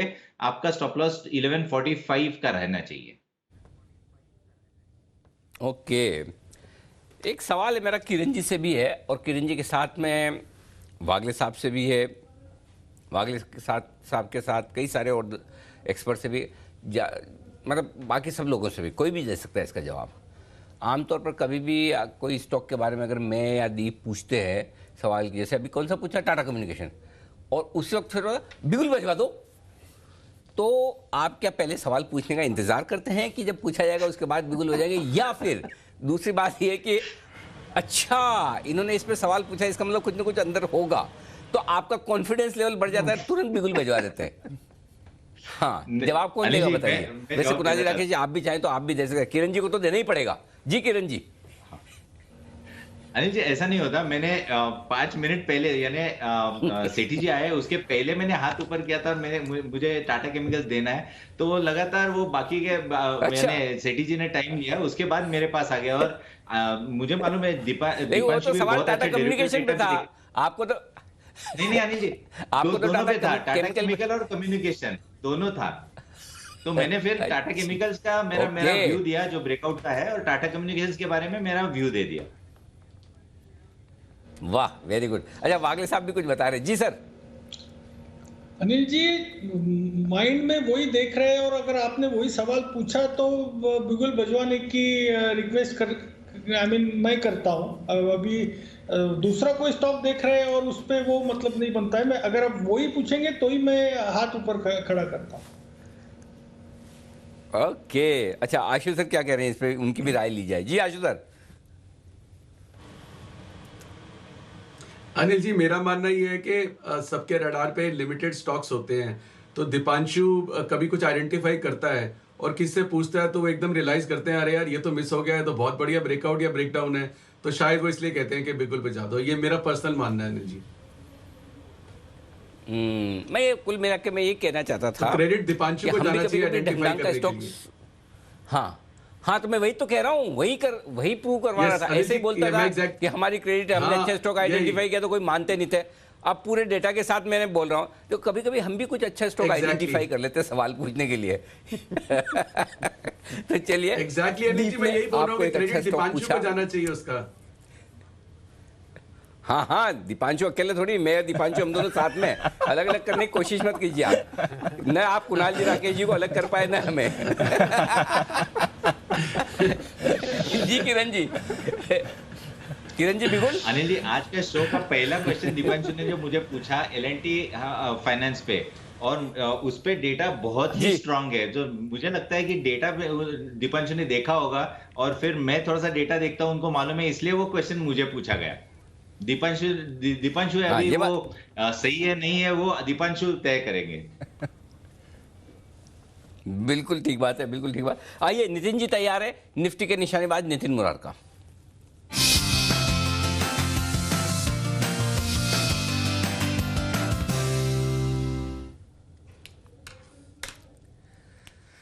बताएं नितिन जी, क्या है इरादा?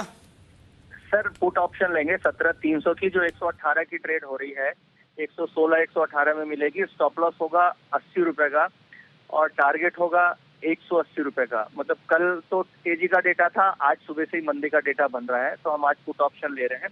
और अगर ये नेक्स्ट 30 मिनट में 30-40 रुपए मिल जाए तो बुक कर लेना है, फिर कैरी नहीं करेंगे। बट अभी 17,300 की पुट लेंगे, 116 118 चल रही है।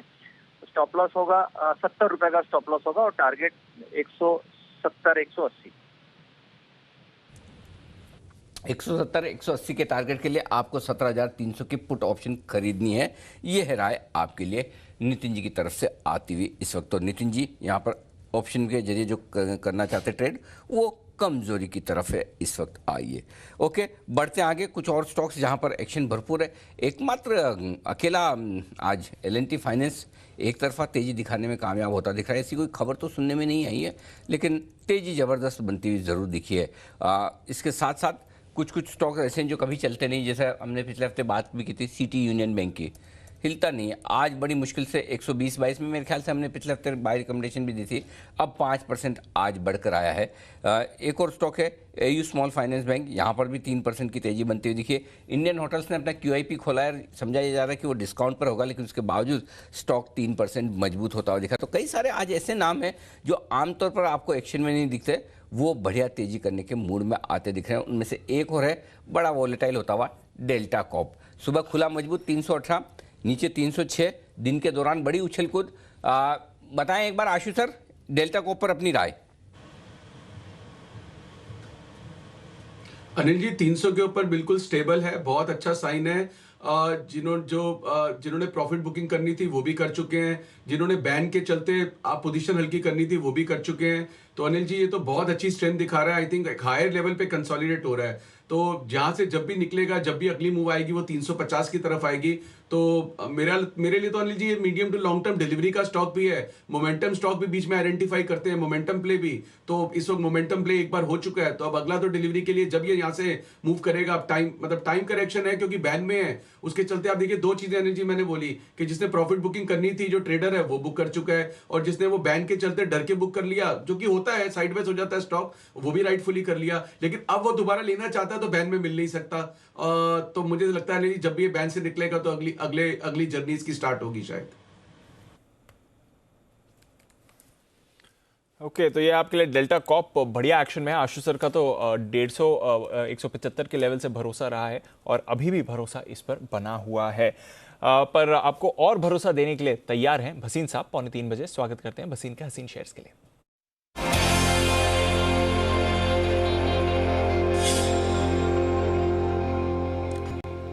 गुड आफ्टरनून भसीन साहब। रिकवरी आ रही है थोड़ी थोड़ी बाजार में, स्टॉक स्पेसिफिक एक्शन है भरपूर, बताएं सर क्या करना है।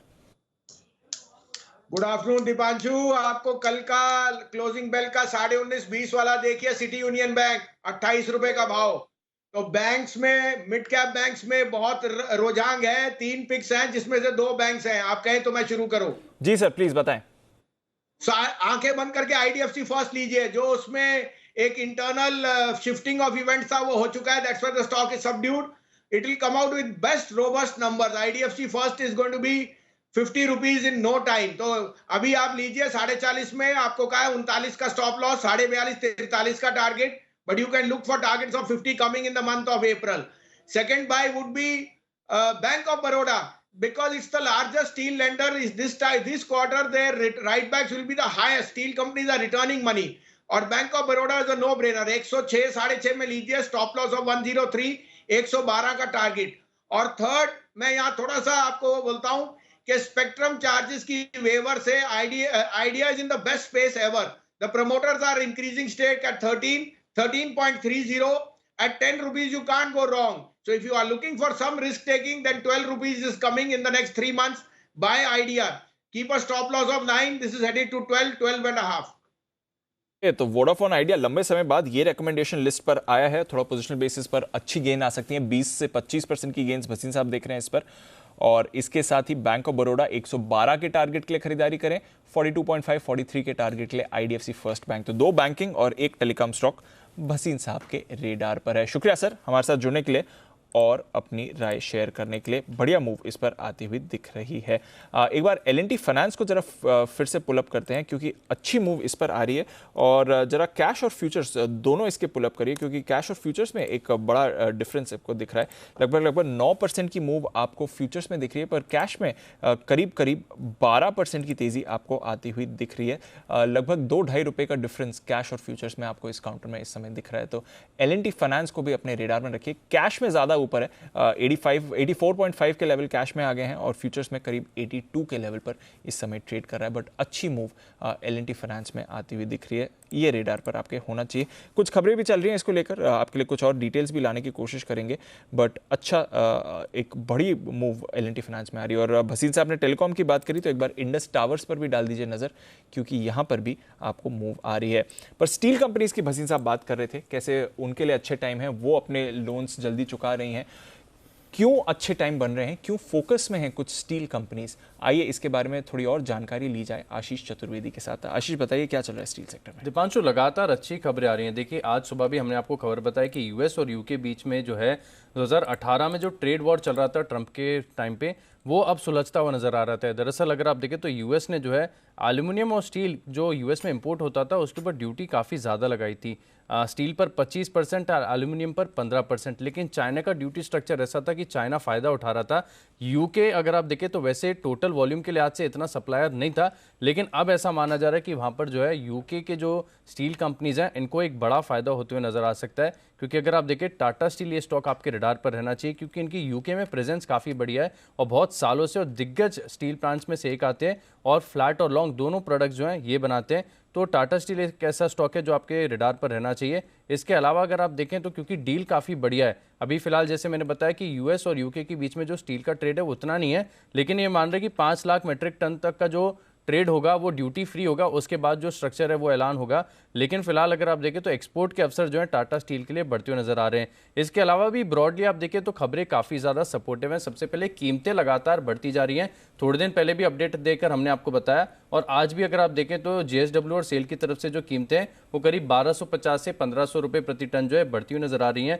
खबर ये भी आ रही है कि चाइना में जो टैंगशेंग शहर है जो कि स्टील उत्पादन में बहुत मेजर रोल प्ले करता है, वहां पर अब थोड़े से रिस्ट्रिक्शंस लग रहे हैं। पूरी तरीके से लॉकडाउन नहीं है लेकिन रिस्ट्रिक्शंस हैं, तो हो सकता है कि सप्लाई साइड इश्यूज देखने को मिले, तो ये भी एक पॉजिटिव है। और एक थोड़े दिन पहले अपडेट देकर मैंने आपको ये भी बताया था कि यूरोप का एक दिग्गज यूक्रेन में जो प्लांट है वहां पर पूरी तरीके से वॉर के चलते जो है वो नष्ट हो चुका है, तो सप्लाई का डेफिसिट है, मांग काफ़ी बढ़िया आ रही है। इसके चलते देखें तो लगातार स्टील कंपनीज के लिए अच्छी खबर है और आपको शेयर प्राइसेज में भी ये रिफ्लेक्ट हो रहा है।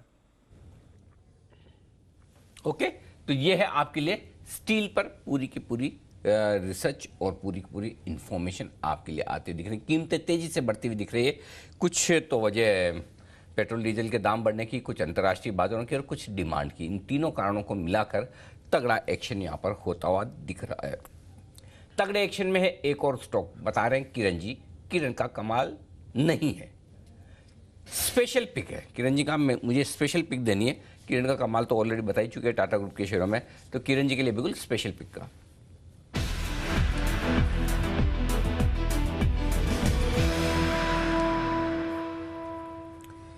किरण जी बताइए क्या है स्पेशल आपके पिक में? जी बहुत ही स्पेशल है। मैं पहले कॉल देता हूं। यूपीएल का 790 का कॉल ऑप्शन जो कि अभी 18 रुपए के आसपास है, वो बाय करना है। स्टॉप लॉस 13 रुपए का रहेगा। सोमवार तक के लिए टारगेट्स 30 रुपए के देखने को मिलेंगे और उधर रिव्यू लेंगे। अगर हम ऑप्शन चेन डेटा देखते हैं तो 900 के कॉल ऑप्शंस में भी अनवाइंडिंग देखने को मिल रही है। आपको याद होगा गुरुवार को जब मैंने GNFC दिया था वो 3% था, उधर से 10% के सर्किट लग गया था उसी दिन। इसी तरह के डेटा एनालिसिस है मेरा मानना है कि, और चार्ट पैटर्न भी बहुत स्ट्रांग है। हमने वर्टिकल रैली 720 से 780 तक देखी थी और पिछले 2 दिन में थोड़ा सा कंसोलिडेट कर रहा था। आज जिस तरीके से ऑप्शन चेन डेटा में अनवाइंडिंग देखने को मिल रही है, मेरा मानना है कि ये पहले 820 830 के पहले रुकेगा नहीं। तो मेरा मानना है कि जिस तरीके का चार्ट पैटर्न है और डेरिवेटिव डेटा है, आपको ये कॉल ऑप्शन लेके चलना चाहिए। 4 रुपए का रिस्क है, लगभग डबल का रिटर्न देखने को मिलेगा प्रीमियम में। आपके लिए राय किरण जी की तरफ से यूपीएल 790 का कॉल आप खरीद कर जा सकते हैं। इस बीच आईडीएफसी फर्स्ट बैंक की अभी बात भसीन साहब करके गए थे, बड़े सौदे होते दिख रहे हैं, 2.25 करोड़ शेयर्स के सौदे आपको आईडीएफसी फर्स्ट बैंक में होते दिख रहे हैं। आज कुछ बड़ी ही बल्क डील्स हो रही हैं कुछ काउंटर्स में। अभी थोड़ी देर पहले हमने देखा था एचडीएफसी बैंक में करीब 90 लाख शेयर्स के सौदे हुए थे, अब 2.25 करोड़ शेयर्स के सौदे आपको आईडीएफसी फर्स्ट बैंक में होते हुए दिखे। तो बड़ी ब्लॉक डील इस काउंटर पर भी हो रही है, जिसके बारे में थोड़ी देर पहले भसीन साहब बात कर रहे थे। पर आइए, जय भी है हमारे साथ तैयार और वो दे रहे हैं जय का जैकपॉट।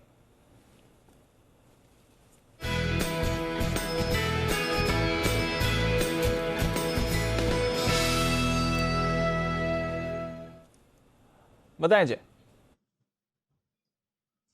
दीपांशु, सीमेंट स्टॉक्स में से एक स्टॉक है श्री सीमेंट, वो मुझे काफी पसंद है। इसके फ्यूचर्स खरीदने की मेरी सलाह है।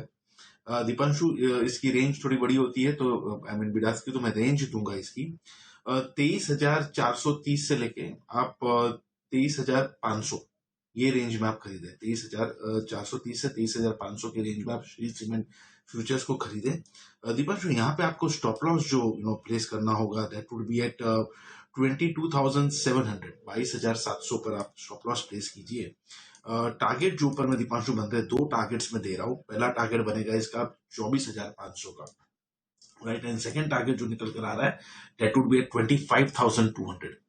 सो 24,500, 25,200, ये 2 टारगेट्स के लिए खरीदे श्री सीमेंट का फ्यूचर दीपांशु। मुझे ऐसा लग रहा है कि अच्छा खासा फिर से एक हमें पुल बैक ये स्टॉक में देखने मिला, एंड ऑलमोस्ट 50% रीसेंट जो बाउंस है उसका हो चुका है, एंड यही कहीं मुझे ऐसा लग रहा है कि एक head and shoulders, inverse head and shoulders rather I would say, एक बुलिश रिवर्सल पैटर्न है, वो फॉर्म हो रहा है और उसका ब्रेकआउट ऊपर आने के चांसेस है। जो हिसाब से इसके मोमेंटम काफी ओवरसोल्ड हो चुके थे, अब मुझे ऐसा लग रहा है कि वो जो हिसाब से बुलिश क्रॉस ओवर दे चुके हैं, the probability of breakout from this pattern is quite high. So 24,500, 25,200, ये 2 टारगेट्स के लिए आप खरीदें Shri cement futures.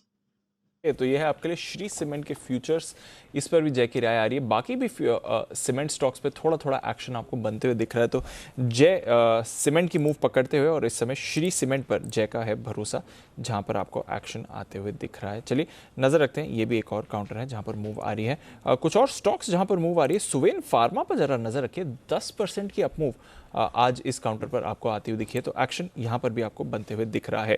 KPR mills, ये एक और काउंटर है जहां पर आपको अच्छी मूव आ रही है, लगभग 3% ऊपर। आज टेक्सटाइल स्टॉक्स में थोड़ा एक्शन है। सेठी साहब अभी इंडो काउंट की बात कर रहे थे, सियाराम सिल्क के बारे में आज सुबह हम बात कर रहे थे, अविनाश जी की तरफ से 10 की कमाई की कॉल आई थी, और केपीआर मिल्स में भी देखिए आज थोड़ा एक्शन बनते हुए दिख रहा है। सचित जी जरा इसका चार्ट देखें, काफी समय से डिस्कशन में नहीं आया है, बट केपीआर मिल्स क्या चल रहा है आज इसमें? दीपांशु, यहाँ पर एक बेस बिल्डिंग फॉर्मेशन एक्शन नज़र आ रही है। जिस तरीके से वीकली चार्ट पे लगभग 650 और 610 इसके अंदर ही प्राइस एक्शन इवॉल्व हो रही है। मुझे लग रहा है कहीं जाकर एक सिमेट्रिकल ट्रायंगल फॉर्मेशन एस्टैब्लिश होना चाहिए, जिसका एपेक्स लगभग अराउंड 645 के आसपास प्लेस्ड है।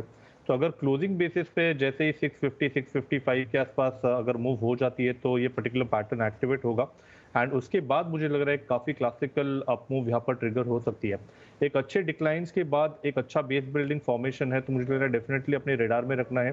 कंडीशनल कॉल होगा कि 650 के ब्रेकआउट के बाद ही इसमें कुछ लॉन्ग्स बनाने की सलाह होगी, एंड जिस तरीके से फिलहाल पिछले 3 दिनों का प्राइस एक्शन है, तो मुझे लग रहा है 620 ऑन क्लोजिंग बेसिस अगर होल्ड हो जाता है तो मुझे लग रहा है यहाँ पर कोई दिक्कत नहीं होगी, एंड ऑन द अपसाइड जल्दी ये पर्टिकुलर स्टॉक अपने लाइफ हाइस के आसपास भी स्केल होना चाहिए। तो ब्रॉडर स्ट्रक्चर काफ़ी इंटरेस्टिंग है, एक करेक्टिव के बाद एक बेसिंग आउट फॉर्मेशन है, तो डेफिनेटली इसे अपने बाय रेडार पे रखना चाहिए।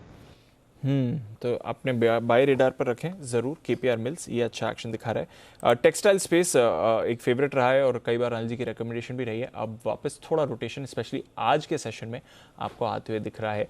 अपने रेडार पर रखिए आप एएमसी स्टॉक्स या बाजार से जुड़े स्टॉक्स, क्योंकि वहाँ पर भी हमने एक्शन बनते हुए देखा है। काफ़ी सारे स्टॉक्स अब सस्ते लेवल पर आपको मिल रहे हैं, करेक्शन के बाद अट्रैक्टिव जोन में आ गए। आज थोड़ी खरीदारी भी हो रही है, तो क्यों रखना है इन स्टॉक्स को आपको फोकस में, जानते हैं इसके बारे में कुशल के साथ।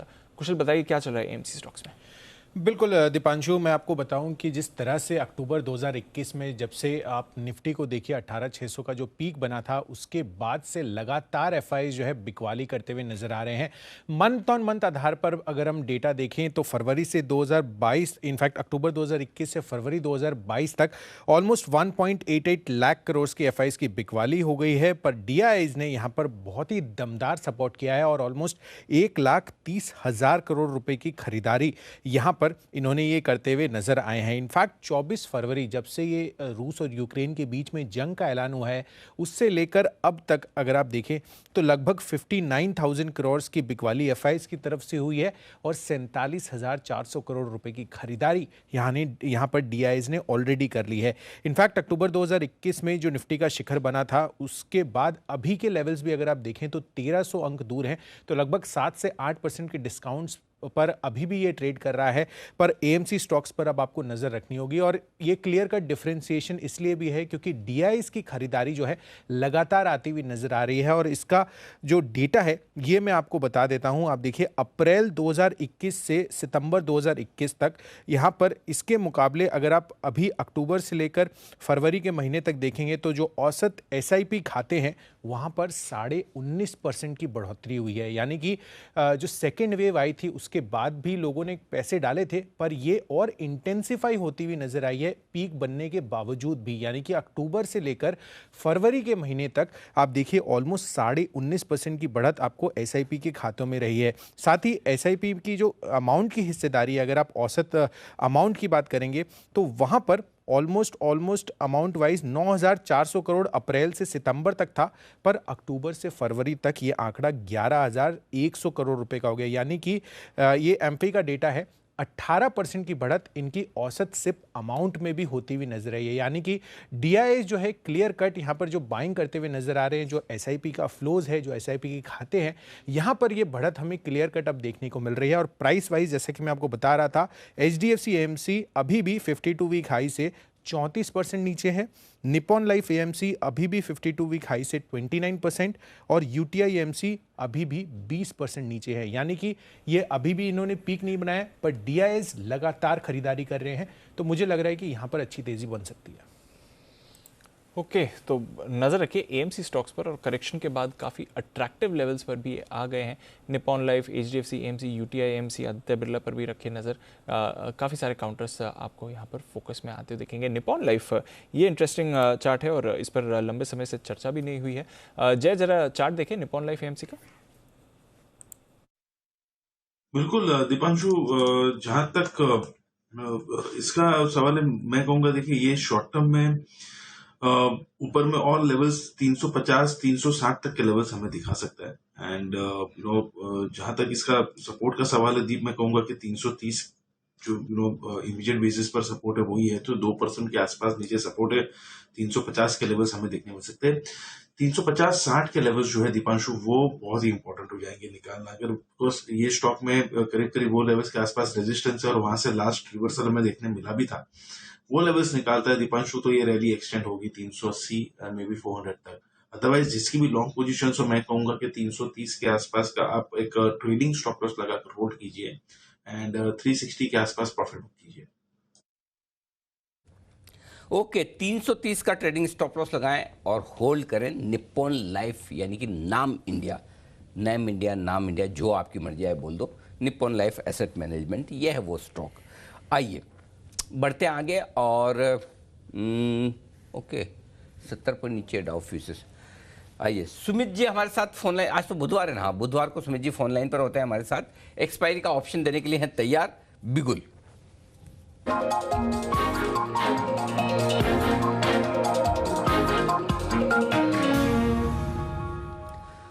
स्वागत है आपका सुमित जी, बताएं सर क्या करने का इरादा है। नमस्कार अनिल जी, गुड आफ्टरनून। अनिल जी, मेरे को लग रहा है कि सुबह से मार्केट के अंदर थोड़ा सा फॉल आ गया और थोड़ा सा करेक्शन देखने को मिल गया है। अब यहाँ से वापस से बाय का व्यू लेके काम करने का मन है, तो निफ्टी का 17,250 at the money strike price हो गया। 101, 102 का अभी भाव है, खरीदारी करे। निफ्टी का 17,250 का कॉल, कल की एक्सपायरी वाला। 51 रुपए का इसके अंदर नीचे में स्टॉप लॉस लगाना है। 101 का अभी भाव है, 151 का और 171 का टारगेट होगा। निफ्टी यहाँ से अब ऊपर का मूव दिखाना चाहिए और 17,300 के ऊपर निकलते ही कल एक अच्छा मूव ऊपर की तरफ देखने को मिलेगा। तो खरीदारी करें। 17,250 का कॉल, 101, स्टॉप लॉस 51, टारगेट 151 और 171। तो ज्यादा भरोसा आपको अपने चार्ट्स पर, डेटा पर है, या फिर इन लेवल्स पे 101, 51, 151 वाले ज्यादा काम करेंगे? किस पर ज्यादा भरोसा है? अनिल जी, ये तो एड ऑन है, भरोसा पहले चार्ट के ऊपर ही है, इसके बाद ये लेवल्स तो एड ऑन है कि किस्मत साथ दे जाए या हाँ बिल्कुल अनिल जी, पहला भरोसा चार्ट पर। ओके, तो डेटा और चार्ट्स दोनों कह रहे हैं सुमित जी को कि खरीदारी की रेंज में नीचे आ रहा है। निफ्टी 17,250 का at the money call option खरीदिए 101 नॉट आउट पर, 51 नॉट आउट का स्टॉप लॉस, 151 171 के टारगेट आपके लिए ऊपर की तरफ बनेंगे, जिसके लिए करनी है खरीदारी करने की राय। इंटरेस्टिंग है, नितिन जी ने 17,300 का पुट दिया है, सुमित जी ने 17,250 का कॉल दिया है। चलिए, कुछ न कुछ हो रहा है, होते रहे। ये है मार्केट में अब तक का व्यू। लेकिन आज मार्केट का व्यू थोड़ा ऊपर नीचे हुआ है, तो कॉल्स काफ़ी कम हो गए। सुबह तो पूरे फुल फॉर्म में थे। कुणाल जी, खोज जारी है? खोज जारी है। ऐसा लग तो नहीं रहा आपको देख के? मैं तो इतनी देर से आज आपके पास ही बैठा हूँ। आप सुनने में ज़्यादा विश्वास करें आज एक्ट करने के? नहीं अनिल जी, पूरा ध्यान है इस पर। हाँ। लेकिन अनिल जी कोई मौका ही सामने नहीं आ रहा है, और जो आता है ना, जो पहले कोई ना कोई ले जाता है। अच्छा, ओके। अब आप सब लोगों से निवेदन है कि अगर किसी के पास कोई ऐसा मौका है तो पहले मुझे बताएं। मैं कुणाल जी को पूछूंगा आपको तो नहीं देना, फिर कुणाल जी कहें कि नहीं, राइट ऑफ रिफ्यूजल। हाँ, ROFR, ठीक है।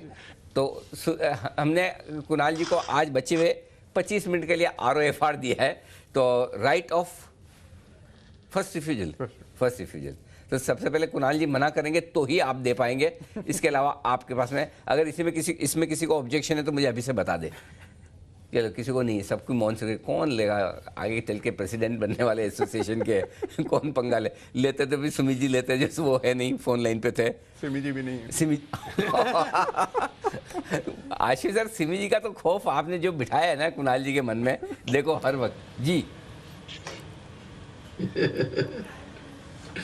अनिल जी नहीं, मैंने पूछना है कुणाल जी से। अनिल जी, ये लोग कह रहे हैं कि कुछ खोज जारी है, ये बेसिकली क्या करते हैं? ये स्टॉक्स करते रहते हैं, और कई और ऐसे बहुत से मौके आते हैं जब मार्केट नो ट्रेड जोन में होता है, स्टॉक्स नहीं मिलते। पर अनिल जी, निफ्टी और बैंक निफ्टी तो इतना बड़ा मतलब समंदर अवेलेबल है, उसमें कुणाल जी निफ्टी बैंक निफ्टी में कॉल या ऑप्शन या क्यों नहीं देते हैं?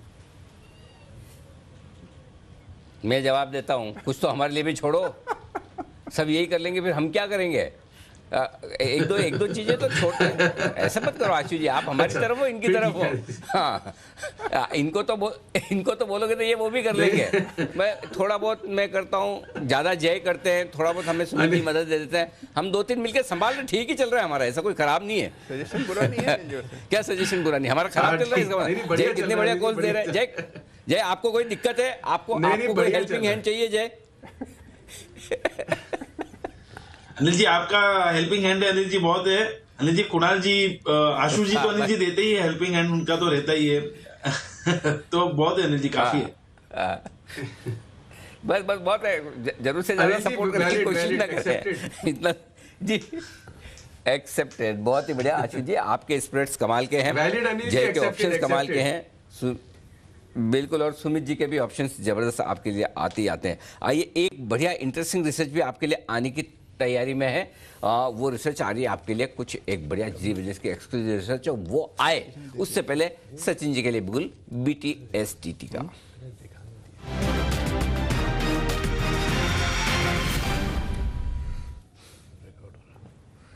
सचिन जी बताएं सर। अनिल जी, यहाँ पर क्यूमिंस इंडिया खरीदारी करने की सलाह होगी। टारगेट होगा अराउंड 1135 का। स्टॉप लॉस आपको लगाना है 1070 पे। एक फ्रेश ब्रेकआउट यहाँ पर इनिशिएट हुआ है, एक काफ़ी क्लासिकल बुलिश फ्लैग फॉर्मेशन से स्टॉक निकला है, तो मुझे लग रहा है 1 से 2 दिनों में ही ये पर्टिकुलर टारगेट्स हासिल होने चाहिए। खरीदारी करनी है क्यूमिंस इंडिया में। तो क्यूमिंस इंडिया में आपको करनी है खरीदारी, ये है राय आपके लिए आती हुई सचिन जी की तरफ से। क्यूमिंस इंडिया आजकल बड़ा पसंद आ रहा है लोगों को। हिमांशु जी भी बड़े बार बुलिश होते हैं इस पर। स्टॉक ये बार नीचे से घूमता भी है और अच्छे मूव्स भी देता है, तो क्यूमिंस इंडिया एक और स्टॉक है। एक सवाल है मेरा। हाँ, पूछिए। स्टॉक चल भी रहा है, भाग भी रहा है, ब्रेकआउट भी है, क्यूमिंस इंडिया, हाँ, और MNC भी है। हाँ, तो क्या कुणाल जी के पोर्टफोलियो में है? झांक के देखो, पास में बैठे हैं कुणाल जी। और नहीं है तो क्यों नहीं है? थोड़ा इधर करो, डीमेट अकाउंट दिखाओ अपना। अभी तक नहीं है, क्यों? यानी जी एक तो डेरिवेटिव्स में है तो सबसे बड़ी समस्या। अच्छा, आप कैश वाले ज्यादा प्रेफर? कोशिश मैं यही करता हूँ जी। क्या रीजन? अरे डेरिवेटिव्स में कई सारे ऐसे लोग हैं अनिल जी, कॉल पुट की स्ट्रेटेजीज बना देते हैं, स्प्रेड्स बना देते हैं। हाँ। तो उस वजह से अनिल जी तो आप क्या चाहते हैं, आप अकेले कमाए बाकी कोई ना कमाए?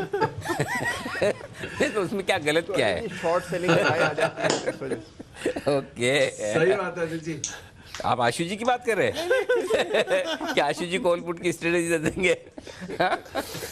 अगर जितने अच्छे स्टॉक हैं वो किसी दिन निफ्टी में आएंगे, किसी दिन सेंसेक्स में आएंगे, किसी दिन एफएनओ में आएंगे। डीमार्ट भी कब तक बचा रहेगा? क्यों आशु जी?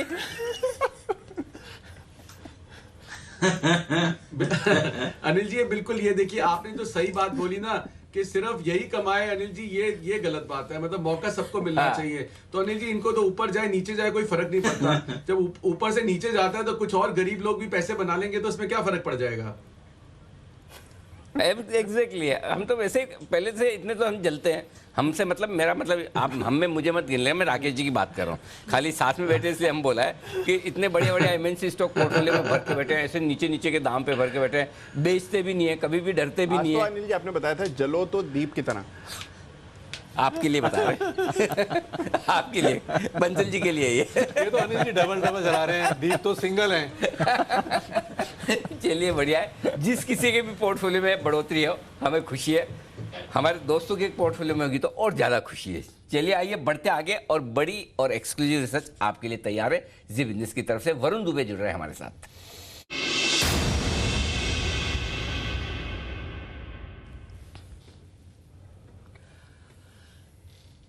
बताएं वरुण, किस स्टॉक पर रिसर्च की है और क्या रिसर्च की है? ओके अनिल जी, स्टॉक तो है एस्कॉर्ट्स, और रिसर्च ये है कि एक महीने में 6% के रिटर्न वाला श्योर शॉर्ट फॉर्मूला जो है वो एस्कॉर्ट्स के लिए है।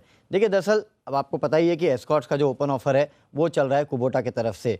अब इसके अगर आप कैलकुलेशन करें ना तो आपको कम से कम 6% का रिटर्न जो है वो एक महीने में मिल सकता है। ये कैसे मैं आपको बताता हूँ।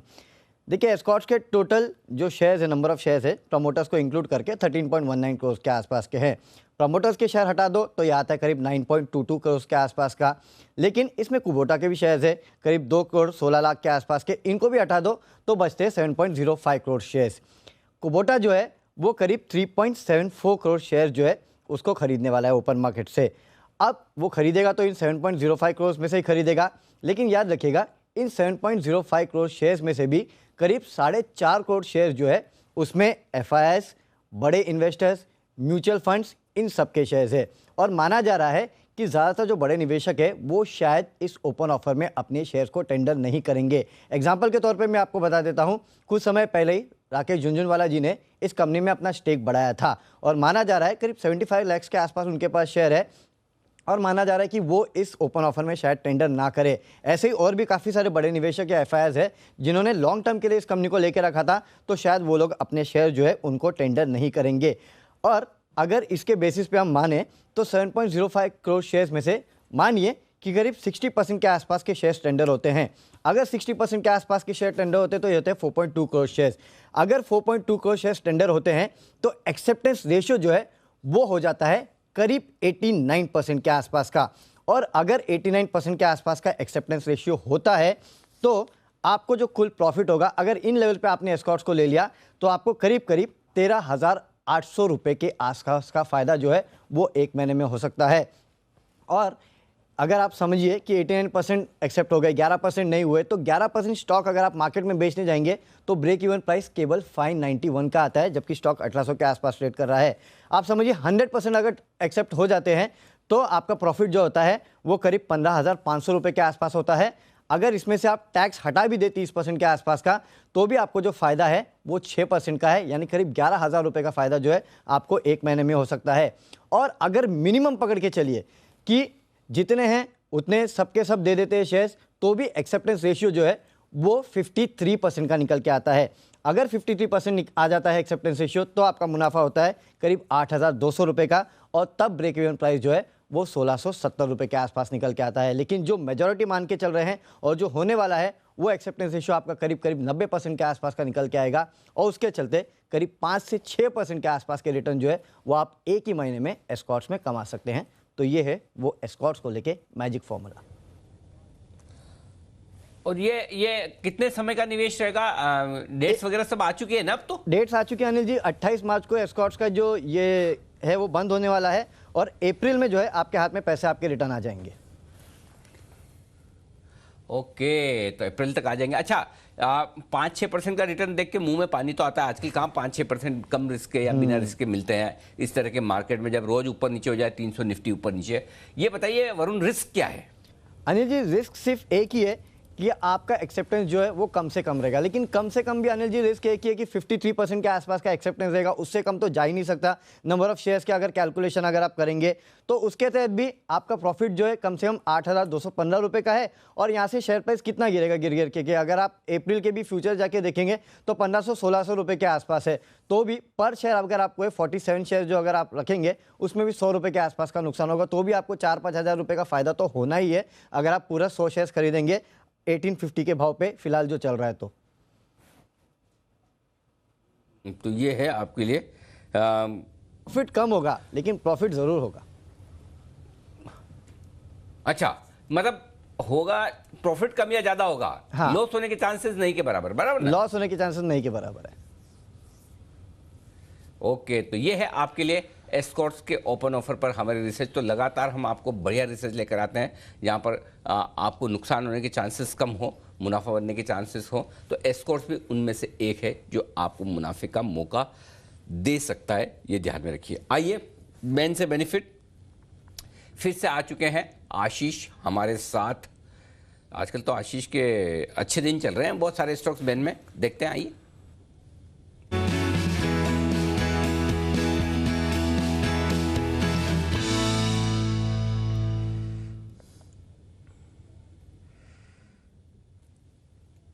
बताएं आशीष जी, कितने 5-6 हो गए ना इकट्ठे आपके बैन में? कितने? बिल्कुल सर, 5 स्टॉक है बैन में फिलहाल।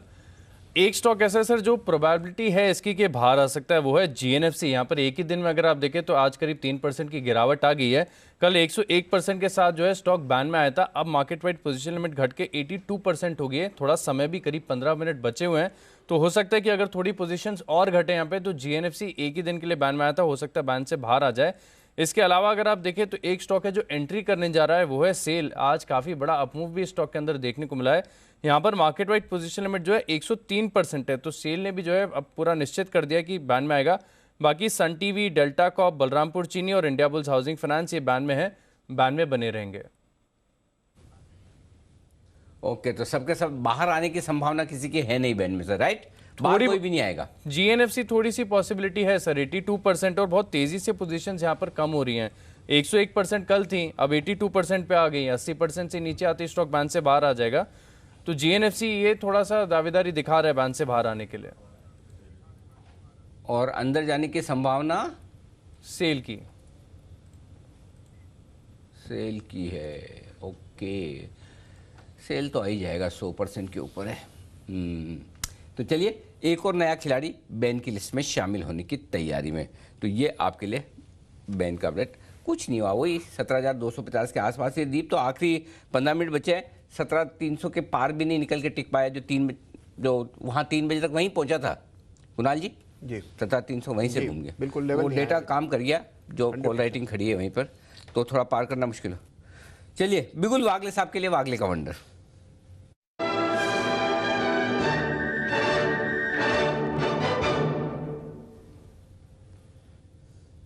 बताएं वागले साहब।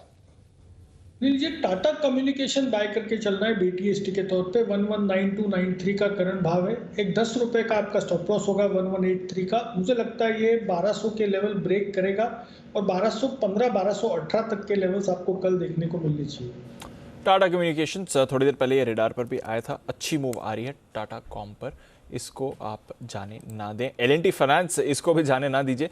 16% ऊपर L&T फाइनेंस इस समय, अगर आप कैश के लेवल्स देखेंगे तो वहाँ पर आपको 16% की तेज़ी L&T फाइनेंस में आती हुई दिख रही है। वायदा कारोबार में भी 12%, 11.5% ऊपर है। अभी भी करीब करीब ₹2.5 का आर्बिट्राज बना हुआ है इस पर, बट बहुत ही बड़ी मूव L&T फाइनेंस में आती हुई दिख रही है। किरण जी, एक बार जरा रिवाइज्ड व्यू दें L&T फाइनेंस पर। जब बात करी थी आपसे तब 7-8% ऊपर था, अब वहाँ से और तेज़ी बन गई है सर। बिल्कुल दीप, मैं डेटा देख रहा हूं और L&T फाइनेंस का डेटा अभी भी शॉर्ट कवरिंग की अनवाइंडिंग देखने को मिलेगी, ऐसा मानना है मेरा। तो अभी भी जो अपमूव है वो शॉर्ट कवरिंग के चलते मुझे लगता है कि, और मैंने 85 का टारगेट दिया था, अभी वो रिवाइज करके मैं अभी 90 का टारगेट दे रहा हूँ। 90 तक के टारगेट्स कैश लेवल्स में देखने को मिलेंगे। और अभी आपका ट्रेलिंग स्टॉप लॉस जो रहेगा, जो 76-77 के आसपास था, वो आपको अभी 82 पे लेके आना चाहिए। ओके, तो ये है आपके लिए राय जहाँ तक L&T फाइनेंस का सवाल है। बड़ी मूव इस पर आपको आती हुई दिख रही है। एक और स्टॉक सर जिसके बारे में आप ही कल बात कर रहे थे, इंटेलेक्ट डिज़ाइन, इस पर भी आज अच्छी मूव आई है। कल 825 पर रेकमेंड किया था, आज 840 के ऊपर स्टॉक फिलहाल आपको दिख रहा है। तो अच्छी मूव इंटेलेक्ट डिज़ाइन में भी आ चुकी है। इनफैक्ट आज का हाई अगर आप देखें तो 845 का हाई भी बना है। क्या राय है इस पर?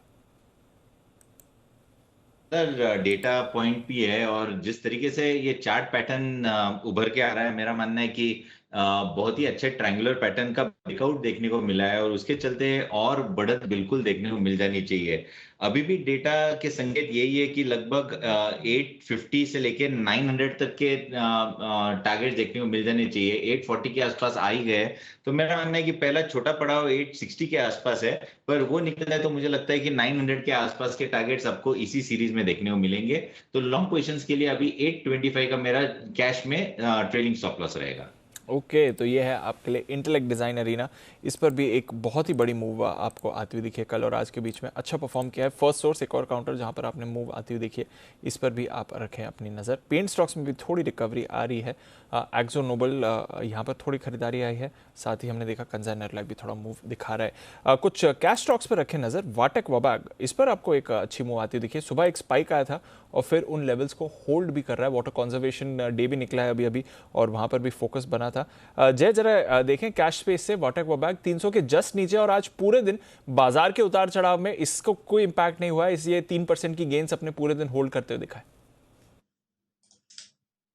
बिल्कुल दीप, इसमें मैं कहूंगा कि नीचे की तरफ एक बहुत ही इंपॉर्टेंट सपोर्ट है, वहीं से रिवर्स हुआ। इनफैक्ट वो सपोर्ट से थोड़ा था 1-2 दिनों के लिए, बट फिर से कम बैक किया ये स्टॉक में एंड वो लेवल से करीब 282 के। सो 280 से लेके 275 आप मानिए एक अच्छी सपोर्ट रेंज है वाबाक के लिए। एंड अगर ये होल्ड कर जाता है दीपांशु, तो मुझे ऐसा लग रहा है कि शॉर्ट टर्म में तो 310-11 तक के लेवल्स आपको देखने मिलेंगे, बट अगर वो निकलता है देन आपको 340 तक का भी मूव देखने मिलेगा दीप। तो एक चांस है ये स्टॉक में एक शार्प बाउंस बैक का। इनफैक्ट मोमेंटम में पॉजिटिव डाइवर्जेंस भी देखने मिल रहा है। सो 275 के आसपास का आप लगाइए स्टॉप लॉस है, तो वो स्टॉप लॉस के साथ बने रहिए। 311 के आसपास आप रिव्यू करें और अगर वो लेवल्स निकलते हैं तो 340 तक के भी लेवल्स देखने मिलेंगे। ओके, तो ये है आपके लिए वाटेक वबाग, जिस पर आपको अच्छी मूव दिख रही है। 344 के लेवल्स आ सकते हैं, यहाँ से 50 रुपए की तेजी ये काउंटर दिखा सकता है। बाजार थोड़ी सुस्ती में बने हुए हैं इस समय, कुछ मीनिंगफुल रिकवरी थोड़ी देर में तो नहीं आई है, पर आइए क्लोजिंग से पहले एक बार अनिल जी से उनकी फाइनल मार्केट स्ट्रैटेजी ले लेते हैं।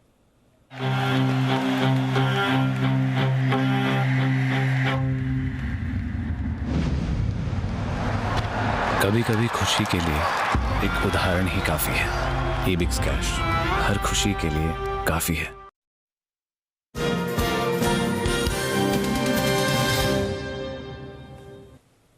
अनिल जी, थोड़ा लास्ट स्ट्रैटेजी से अब तक ग्लोबल मूड माहौल भी हल्का सा बिगड़ा है सर। डाउ फ्यूचर जो पहले 50 अंक नीचे थे, अब 100 अंक नीचे आपको दिख रहे हैं।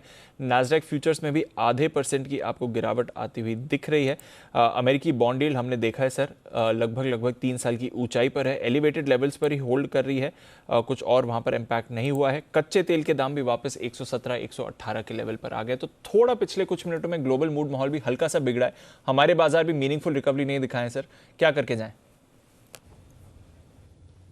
दीप, जो पोजीशन है उसको होल्ड कर सकते हैं, ऐसा कोई खास दिक्कत वाली बात नहीं हो सकता है। कल वायदा कारोबार के हफ्ते की एक्सपायरी है, तो थोड़ा नीचे खुले उसके बाद रिकवर हों। बेसिकली आप कह सकते हैं कि नीचे की तरफ 16,975 17,000 ये आपके लिए सपोर्ट वाली रेंज हो गई, और ऊपर की तरफ 17,350 17,450 ऊपर की वो रेंज है जो आपके लिए रुकावट की। तो बेसिकली 17,000 17,100 सपोर्ट है, 17,350 17,450 रुकावट है। तो अगर कल नीचे गैप से खुले तो प्रॉफिट बुक कर लेंगे, ऊपर खुले तो फ्रेश खरीदारी कर लेंगे, ऊपर खुले तो प्रॉफिट बुक कर लेंगे। तो मेरे ख्याल से जो पोजीशन है उसे होल्ड करिए, ऐसी कोई खास चिंता की बात नहीं है। रेंज बाउंड मार्केट है और रेंज के बीचों बीच में बंद हो रहा है। हाँ, अगर आपकी रिस्क लेने की ताकत कम है तो या तो पोजीशन कम कर लें या फिर आप सुटेबल स्टॉप लॉस लगा कर चलें। न कोई आपको ऐसा लग नहीं रहा है अभी के माहौल को देख के कि 150 पॉइंट ऊपर या 150 पॉइंट नीचे खुलने की इससे ज़्यादा खुल सकता है, और 150 पॉइंट तो यानी कि आधा % है, इतना तो निफ्टी पर आपको रिस्क लेकर चलना पड़ेगा। तो उतनी रिस्क है ओवरनाइट की, उससे ज़्यादा अभी तो नहीं दिख रही। तो रेंज बाउंड मार्केट है, अपनी पोजीशन को रिस्क मैनेजमेंट के लिहाज से मैनेज करें और होल्ड करें। जी दी। ओके, तो ये है आपके लिए अनिल जी की राय। रेंज बाउंड मार्केट है, रिस्क के हिसाब से पोजीशंस होल्ड करें, कुछ ज़्यादा परेशानी वाली बात नहीं है। बट हाँ, इस समय कुछ बड़ी मूव्स भी आपको बाजार में आती हुई नहीं दिख रही हैं। पर स्टॉक स्पेसिफिक एक्शन है और जय अपनी अगली कॉल के साथ है तैयार। बिगुल जय का जैकपॉट।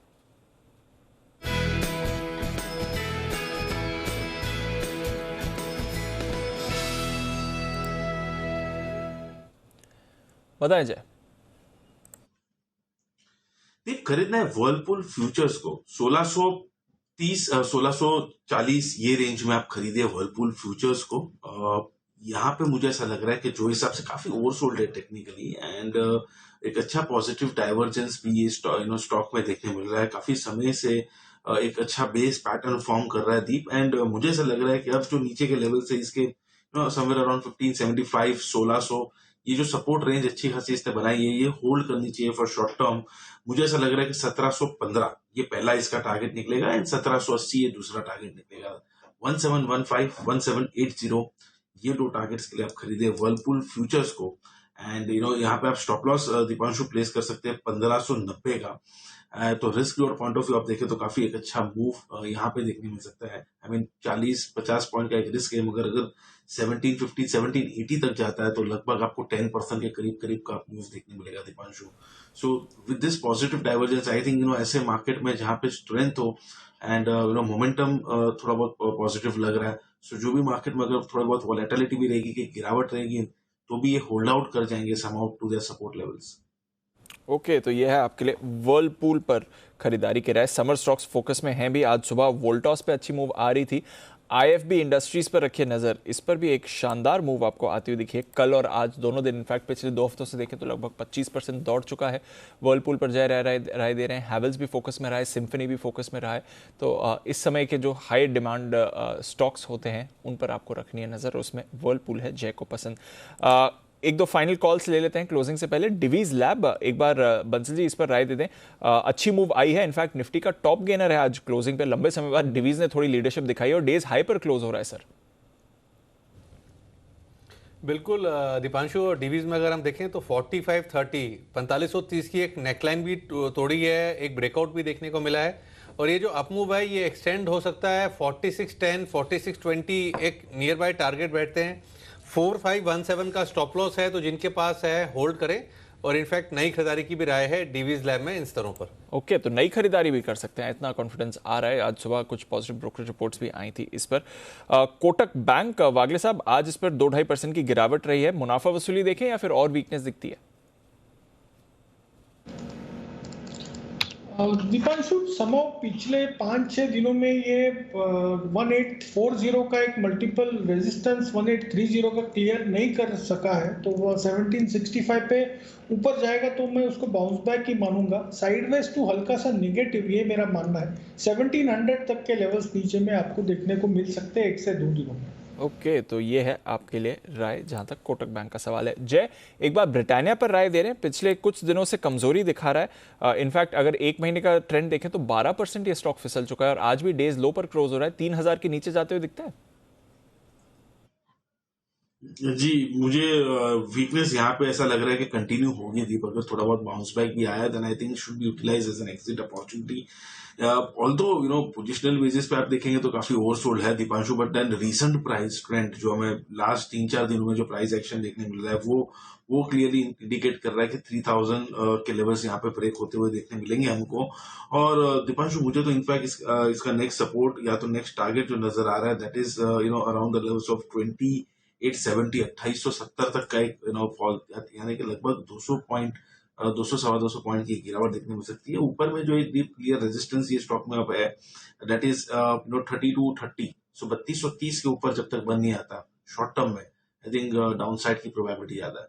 ओके तो ये है आपके लिए Britannia, Kotak bank, HDFC, Bharti Airtel, Cipla, Sun Pharma, Maruti, Bajaj, Hero Moto, जहां पर आपने मुनाफा वसूली देखी। आज ऑटो स्टॉक्स थोड़े फिसले हैं और पिछले कुछ दिनों से लीडरशिप भी थी, आज यहां पर फिसलते हुए दिखे हैं। कच्चे तेल में रिबाउंड की वजह से वापस एशियन पेंट्स गिरा है, कुछ दिनों से लीडरशिप दिखा रहा था। टाटा मोटर्स लीडरशिप दिखा रहा था, आज फिसला है। HDFC बैंक दोनों पर प्रेशर आया है। IT स्टॉक्स भी आज फिसले हैं। जो पिछले कुछ दिनों के लीडर्स थे वो आज गिरते हुए दिखे हैं। ओपनिंग पर हमने देखा था 45 निफ्टी स्टॉक्स पॉजिटिव खुले थे, उसके सामने आप देख रहे हैं सिर्फ 20 निफ्टी स्टॉक्स पॉजिटिव क्लोज दे रहे हैं। तो थ्रू द डे ब्रेथ बिगड़ी है और बाजार भी आपको फिसल कर ही गिर रहे हैं। कोई ऐसी भारी गिरावट नहीं है, बट हाँ 0.5% नीचे आपको निफ्टी बैंक निफ्टी पर कट्स आते हुए दिखेंगे। होल्ड आउट किया है हिंडाल्को ने वापस 52 वीक हाई पर 600 के पार। डिवीज लैब में अच्छी तेजी, डॉक्टर रेड्डीज में आपने खरीदारी आती हुई देखी। इसके साथ ही इंडसइंड बैंक एक आउटलायर था, बाकी बैंक्स और फाइनेंशियल्स की अगर आप बात करें टाटा स्टील बढ़िया एक्शन यहाँ पर, JSW steel and ITC of course पिछले एक महीने का स्टार आज भी तेजी दिखाता हुआ कल 250 के ऊपर गया था। आज अच्छी बात है 250 के ऊपर क्लोजिंग भी दे रहा है और थोड़ी और फ्रेश खरीदारी भी इसमें आज आपने देखी है। L&T फाइनेंस आज का स्टार रहा है, एक बार को 15% तक की रैली इसमें आपने आ जाती हुई देखी। 13% ऊपर बन रहा है, कुछ बड़े सौदे भी होते हुए दिखे हैं इस पर। सिटी यूनियन बैंक अच्छी खरीदारी। इंडियन होटल्स, QIP, हालांकि फ्लोर प्राइस कल की क्लोजिंग के मुकाबले 2.5% नीचे था, पर फिर भी हमने देखा कि अच्छे प्रीमियम के साथ ये क्लोज हो रहा है 3.5% ऊपर। JSPL इसमें अच्छी डिमांड रही। Tata communication, SAIL, AU small finance bank, Cummins, IEX, Whirlpool, Syngene, Alkem, MGL, IGL, साथ ही आपने देखा टोरेंट फार्मा और जी एंटरटेनमेंट, इस पर भी खरीदारी रही। गिरे हैं चंबल फर्टिलाइजर्स के शेयर अच्छी तेजी के बाद। GNFC पर रखिएगा नजर। GMR इंफ्रा, आज GMR पावर की भी लिस्टिंग हुई, 5% निचले सर्किट पर वो क्लोज हुआ है। अतुल लिमिटेड इस पर रखिए नजर। Muthoot finance, Navin fluorine, SRF दोनों केमिकल स्टॉक्स फिसलते हुए दिखे। Berger paints, ABB, Honeywell auto, Maruti, Bharti Airtel, Max financial, India cements, Persistent, यहाँ पर भी आपने वीकनेस बनती हुई देखी। तो अनिल जी ओवरऑल अच्छी शुरुआत के बाद बाजार ट्रेंड ही करते रहे निचले स्तरों पर, हल्की फुल्की रिकवरीज आई बट वो सस्टेन नहीं हुई। अच्छी बात है सर, 17,200 के ऊपर क्लोज हो रहे हैं। 36,000 बैंक निफ्टी ने होल्ड कर लिया है, बट कल की बड़ी मूव के बाद आज थोड़ी मुनाफा वसूली, थोड़ा कंसोलिडेशन बाजार में। हाँ तो ठीक है, ऐसे कोई समस्या नहीं है दीप, ऐसा कोई स्टॉप लॉस वगैरह ट्रिगर नहीं हुआ है, तो ऐसे कोई दिक्कत वाली बात है नहीं। ठीक है, आप रेंज में ही बंद हुए हैं तो ऐसी कोई चिंता वाली बात तो है नहीं। अब आइए बढ़ते हैं आगे। आज शाम के आयोजन के बारे में 6:30 बजे मनी गुरु में आपको हम बात करेंगे सेबी के आए हुए एक सर्कुलर पर, जहां पर AMC के लिए विदेशी निवेश की सीमा तय कर दी गई, जहां एक और म्यूचुअल फंड इंडस्ट्री के लिए सालाना $700 करोड़ की सीमा तय हुई है। वहीं प्रति फंड हाउस एक साल में मैक्सिमम $100 करोड़ लिए लगा सकता है, निवेश कर सकता है। अब कई फंड हाउस ने अपने इंटरनेशनल स्कीम्स में SIP, STP पर रोक लगा दी है। सवाल ये कि ऐसी स्कीम में जिन निवेशकों का इन्वेस्टमेंट ऑलरेडी हो चुका है वो क्या करें। इंटरनेशनल मार्केट में अगर आप पैसा लगाना ही चाहते हैं तो क्या करें, इन्हीं पर हम करेंगे बातचीत शाम 6:30 बजे। विदेशी निवेश पर लिमिट, क्या करें निवेशक। हमारे साथ होंगे Prateek Oswal, head passive fund Motilal Oswal mutual fund, Firoz Aziz deputy CEO Anand Rathi wealth management के, इस पर करेंगे हम बातचीत। अब रात 8 बजे के इंडिया 360 डिग्री की हमारी प्राइम टाइम बुलेटिन। रूस और यूक्रेन के बीच जारी लड़ाई में हर रोज दागी जा रही नई अलग अलग तरह की मिसाइल्स तो आप देख ही रहे होंगे, लेकिन इस युद्ध से एक अदृश्य मिसाइल आम भारतीयों की तरफ भी आ रही है। बंसल जी आपके और हमारी तरफ अदृश्य, हाँ अदृश्य एक मिसाइल आ रही, एनी आइडिया? नहीं, क्या बात कर रहे हो, खाली ऐसे ही बोलते हो, किचन में काम भी करते हो? कच्चा तेल, महंगाई। हाँ मुझे लगा आप फोटो खिंचवाने के लिए तो नहीं जाते किचन में, वाकई में काम किचन में काम करने का वाला आदमी तो मजदूर होता है, उसको महंगाई से क्या लेना देना, आप कमाल कर रहे हैं। अरे गजब कर रहे हैं। तो महंगाई वो मिसाइल है जिसकी मार हम सब पर पड़ती हुई दिख रही है। कच्चे तेल के बढ़े हुए दामों से डीजल और पेट्रोल के दाम अब बढ़ रहे हैं। 100 रुपए के आसपास फिर से आ गए हैं ये आंकड़े। क्या आम आदमी को महंगाई से राहत देने के लिए सरकार के पास कोई रास्ता है? यदि है तो क्या? इसी पर करेंगे हम पूरा 360 डिग्री विश्लेषण। और आज की हमारी कवर स्टोरी है महंगाई वाली मिसाइल आई। ये है, देखना मत भूलिएगा। तो चलिए, ये है आज का विशेष आयोजन। 17,245 पर हुए हैं हम बंद। Thank you very much. 70 point नीचे और पूरे 201 पॉइंट नीचे सुमित जी के लिफाफा लेवल वाले भी बैंक निफ्टी पर हम हुए हैं नीचे बंद 36,147 पर। और सेंसेक्स 304 अंक नीचे बंद होता हुआ इस वक्त आपके लिए। सो ये है आपके लिए बुधवार की क्लोजिंग। कल है गुरुवार, वायदा कारोबार की हफ्ते की एक्सपायरी का दिन। Interesting trading session. एक दिन तेजी, एक दिन मंदी, एक दिन तेजी, एक दिन मंदी। आज मंदी हो गई, कल तेजी का दिन है। दिन तो तेजी का ही है जी। कितना आसान है रिसर्च करना। देखिए, मैंने बंसल जी इन दोनों ने डिसाइड कर लिया है कि कल तेजी हुई, आज मंदी। परसों मंदी थी, कल तेजी हुई। ऑल्टरनेट डे चल रहा है। इससे भी आसान है अनिल जी। मेरे पास एक आया था काम करने के लिए, वो कहता आप ऐसे ही चार्ट देखते हो, बड़ा सिंपल है। जिस दिन ब्लू कैंडल बने उस दिन बाय कर लो, जिस दिन रेड कैंडल बने वो सेल कर दो। वाह, काश जिंदगी इतनी आसान होती, है ना? चलिए, कोई बात नहीं, लेकिन आपकी जिंदगी को आसान बनाने के लिए हमारे सारे एक्सपर्ट्स हैं, जिनका हम धन्यवाद देंगे। आज भी उन्होंने अपना पूरा योगदान इस काम में दिया है। आशु जी के साथ साथ उनके नेतृत्व में आशु जी, वागले साहब, किरण जी और सचिन जी, जय ठक्कर साहब, आप सबका बहुत बहुत शुक्रिया। दिल्ली, मुंबई में बैठे हुए आप सारे महानुभाव और दिल्ली में मेरे साथ बैठे हुए और मेरा साथ देने के लिए कुणाल जी, राकेश जी, आपका विशेष धन्यवाद। आज तो आपको मैंने पूरे दिन ही बिठा दिया एक्चुअली। सुबह भी आपने शो किया, दोपहर वाला भी किया है। अनिल जी साथ में लंच भी किया आपके साथ। हाँ, वो तो दिखा नहीं किसी को नहीं। तो तभी तो चेहरे पे इतनी मुस्कुराहट, चमक देखो आप। ये लंच वाली चमक है और थोड़ी बहुत मेरे आने की खुशी भी। तो चलिए, कल सुबह फिर आपसे मुंबई में ही मुलाकात होगी। सुबह हम फिर से स्टूडियो से शो करेंगे। फिलहाल आप सबका बहुत बहुत धन्यवाद।